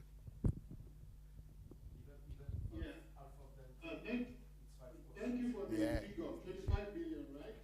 No, I don't think that figure is accurate. I'm not sure that figure is accurate. I don't know if he is sure. I'm not too sure, but that's the figure that I think it's 14. I heard 14 million. 14. But you said 20. Yeah. Minimum 14. Minimum 14. Yeah. Minimum 14. Minimum. We were expecting them to come back home, and we expected them to be involved with the 235 segments, but especially in the super staging area in the south. That's where we expected them the most. Yes. Because we were going to capitalize on their skills with usage of all these virtual reality systems and planning all these things. I think, Mr. Yinka, you should give us a contact, how people could contact you now. Are you active on Facebook? I'm on Facebook, but I've not been using it. I may have to start using it again. It's not a Facebook man. So anybody that wants to join this our movement, either you could contact Mr. Yinka immediately, or you could get in touch with me. You could just go to my blog, www.sundayadelajablog.com/Nigeria. sundayadelajablog.com/Nigeria. We register all the people. If you want to participate already now, and you already want to participate and begin to, contribute, you should go and register there. All right. Is there any way to get in touch with you, Mr. Yinka, directly? Yeah, I think I would prefer to use your own. Let's have just one contact. Okay. Let's use what you already have on ground. Yeah. We are going to use that as the center for everybody. I think I would prefer that. Okay. So it's I don't want two separate links. Let's use that one you already have, and we take it from there. It's www.sundayadelajablog.com/Nigeria. And you can register. The form is already there to tell us the expertise, or just answer all the questions there. Any other question? Yeah. After doing in Nigeria, could you also take with you the strategy? Ivory Coast that she's not talking about Ghana. He's not talking about Ghana. He's talking about Cote d'Ivoire. Yes. What I'm thinking, the way I look at it is that we are going to have so many Africans coming to help Nigeria as well.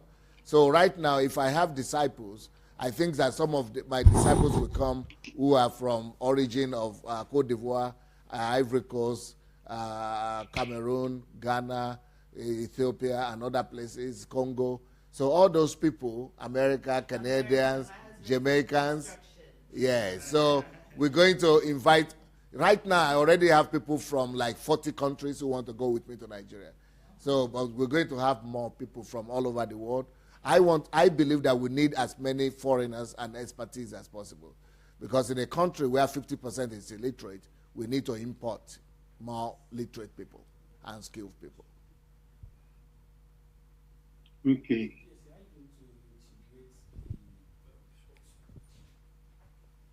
Sorry, go ahead. Then go take it. The plan that you had on taking, for instance, the discussion with the atheists about the Yoruba, separating the Yoruba religion from the Yoruba philosophy, from medicine and that. How is that going to incorporate that whole stream? How is it going to, and the research centers, how will it incorporate into this one? You know that this particular plan is more, if you pay attention, is 80% infrastructure and reconstruction, and this is rebuilding the country as a whole. But we still have a lot to do, and for most of the work we are going to do with them is just changing their minds so that they know how to live like civilized people. But concerning the culture and the country will be going like it's going now. The country will still be going on, and we are going to be doing all those things as well, parallel. I think the diaspora is a great wealth, and that microphone. Yes, sir. If we you have can to start all over again, sir. Okay, I believe the diaspora is a great wealth, and that it needs to be well exploited. We represent Nigeria here, and I think this HMT, all those things that we discuss here should also be replicated all over. If there will be opportunities of us maybe organizing such things I can do in Paris. Not all Nigerians can come here to Ukraine. But maybe this video will be on the internet. And that we can maybe invite people together. That I can do in Paris. Invite people together. Why not get in touch with the embassy, through the embassy? Try as much as possible to at least advertise it maybe 1 or 2, 3 months before time. Have such maybe on a Saturday. So that we can, there is a need of awareness. I mean, passing this thing to everybody, because we don't really know who is who. At the end of the day, one will be amazed. The person you thought will not be, might be the one that will say, look, I'm going. I'm in it. So one thing I know that is unique is that we are tired of living here. That one, everybody, we always tell one another. There is no Nigerian that will tell you that he loves staying abroad. The only problem we have been having is that anytime we go down there, what they are demanding in terms of standard of living for us to meet up so as to come there and stay with them is too high. So we would rather prefer to continue staying here than to go and join them there and be spending so much amount and at the end of the day without any result. So we need to really reproduce what we have done here. It will really help. Now, also on the budgeting, because your contacts are very good. Still on the diaspora, I said it's a great wealth. When we look at the amount of money that we send to Nigeria through Western Union, MoneyGram, if we can look into it, look at it there. I might not have 1 million, but if you tell me that, as in form of participation, and that maybe you have already contacted, negotiated it with Western Union and MoneyGram, that out of so amount of money that I send to Nigeria, they should give this project so amount. I'm very sure all diaspora will make it obligatory. Any amount of money they send to Nigeria, that Western Union, MoneyGram should release, even if it is $1 out of $100. Red Cross, we do it for Red Cross. We do it for the church. When people pay tithes in the church, we get refund. So if we can use this wealth, the diaspora will be willing. They will be willing to back up such project, and they know that at the end of the day, it will help. Finally, the religious part of it, which you said you wouldn't like to come in, the diaspora also is a great wealth. Because, sir, we are tired of what our people are doing with our money. Many of our papas, our mamas, I'm talking about our parents, it's general everywhere, even if we don't want to open up. The money we've been sending, when you go to America, it's the same thing. People, they've abused them financially. So if any person in the family will now come up with one idea of Antichrist, I here in abroad, with that power, I can reinforce it. If you want me to continue to give you have to buy this idea. So we can also stand a better position to reinforce it. Once we outside are educated and we bought this idea, we can also make sure that those one going there to all those places buying all these strange religious idea, we can make them submit to this project. In the beginning, it will sound we'll be working on it, but as time goes on, when they start seeing results, they just have to submit. Beautiful. Well, our time is highly spent. Your break time is being spent already, and I think that will be all for today. Go and eat your food. Go and get some rest. Mr. Yinka, thank you so very much. Is there anything you would like to say before we part? Is there anything you would like to say before we go? No, I'm done. I'm just listening and waiting. Thank you so much. What time is it in your place now? It's 8:46 a.m. So when did we start? We started at around, I think that was about 5 a.m. Your time? Yes, 5:30 a.m. our time. Oh, sorry. Apologies. Thank you so much. We'll talk later. You're welcome, yes. God bless you, sir. God bless. God bless. Bye. All right.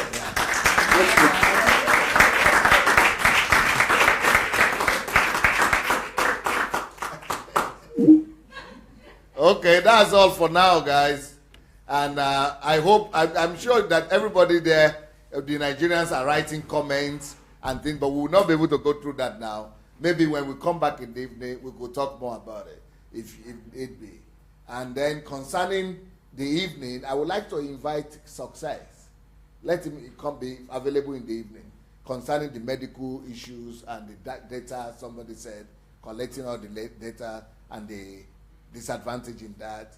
And then I would like somebody to come and tell us the advantages that will be there in collecting the data in the evening, so that people will also see another dimension, the medical dimension of it, how this will bring universal health care, how we will introduce universal health care through this system. If you will be interested, then, if you were interested in that, we could get him to come. If not, no problem. So, here we go. Okay, thank you. Go get some rest. Yes, thank you. Let's put our hands together for DSA.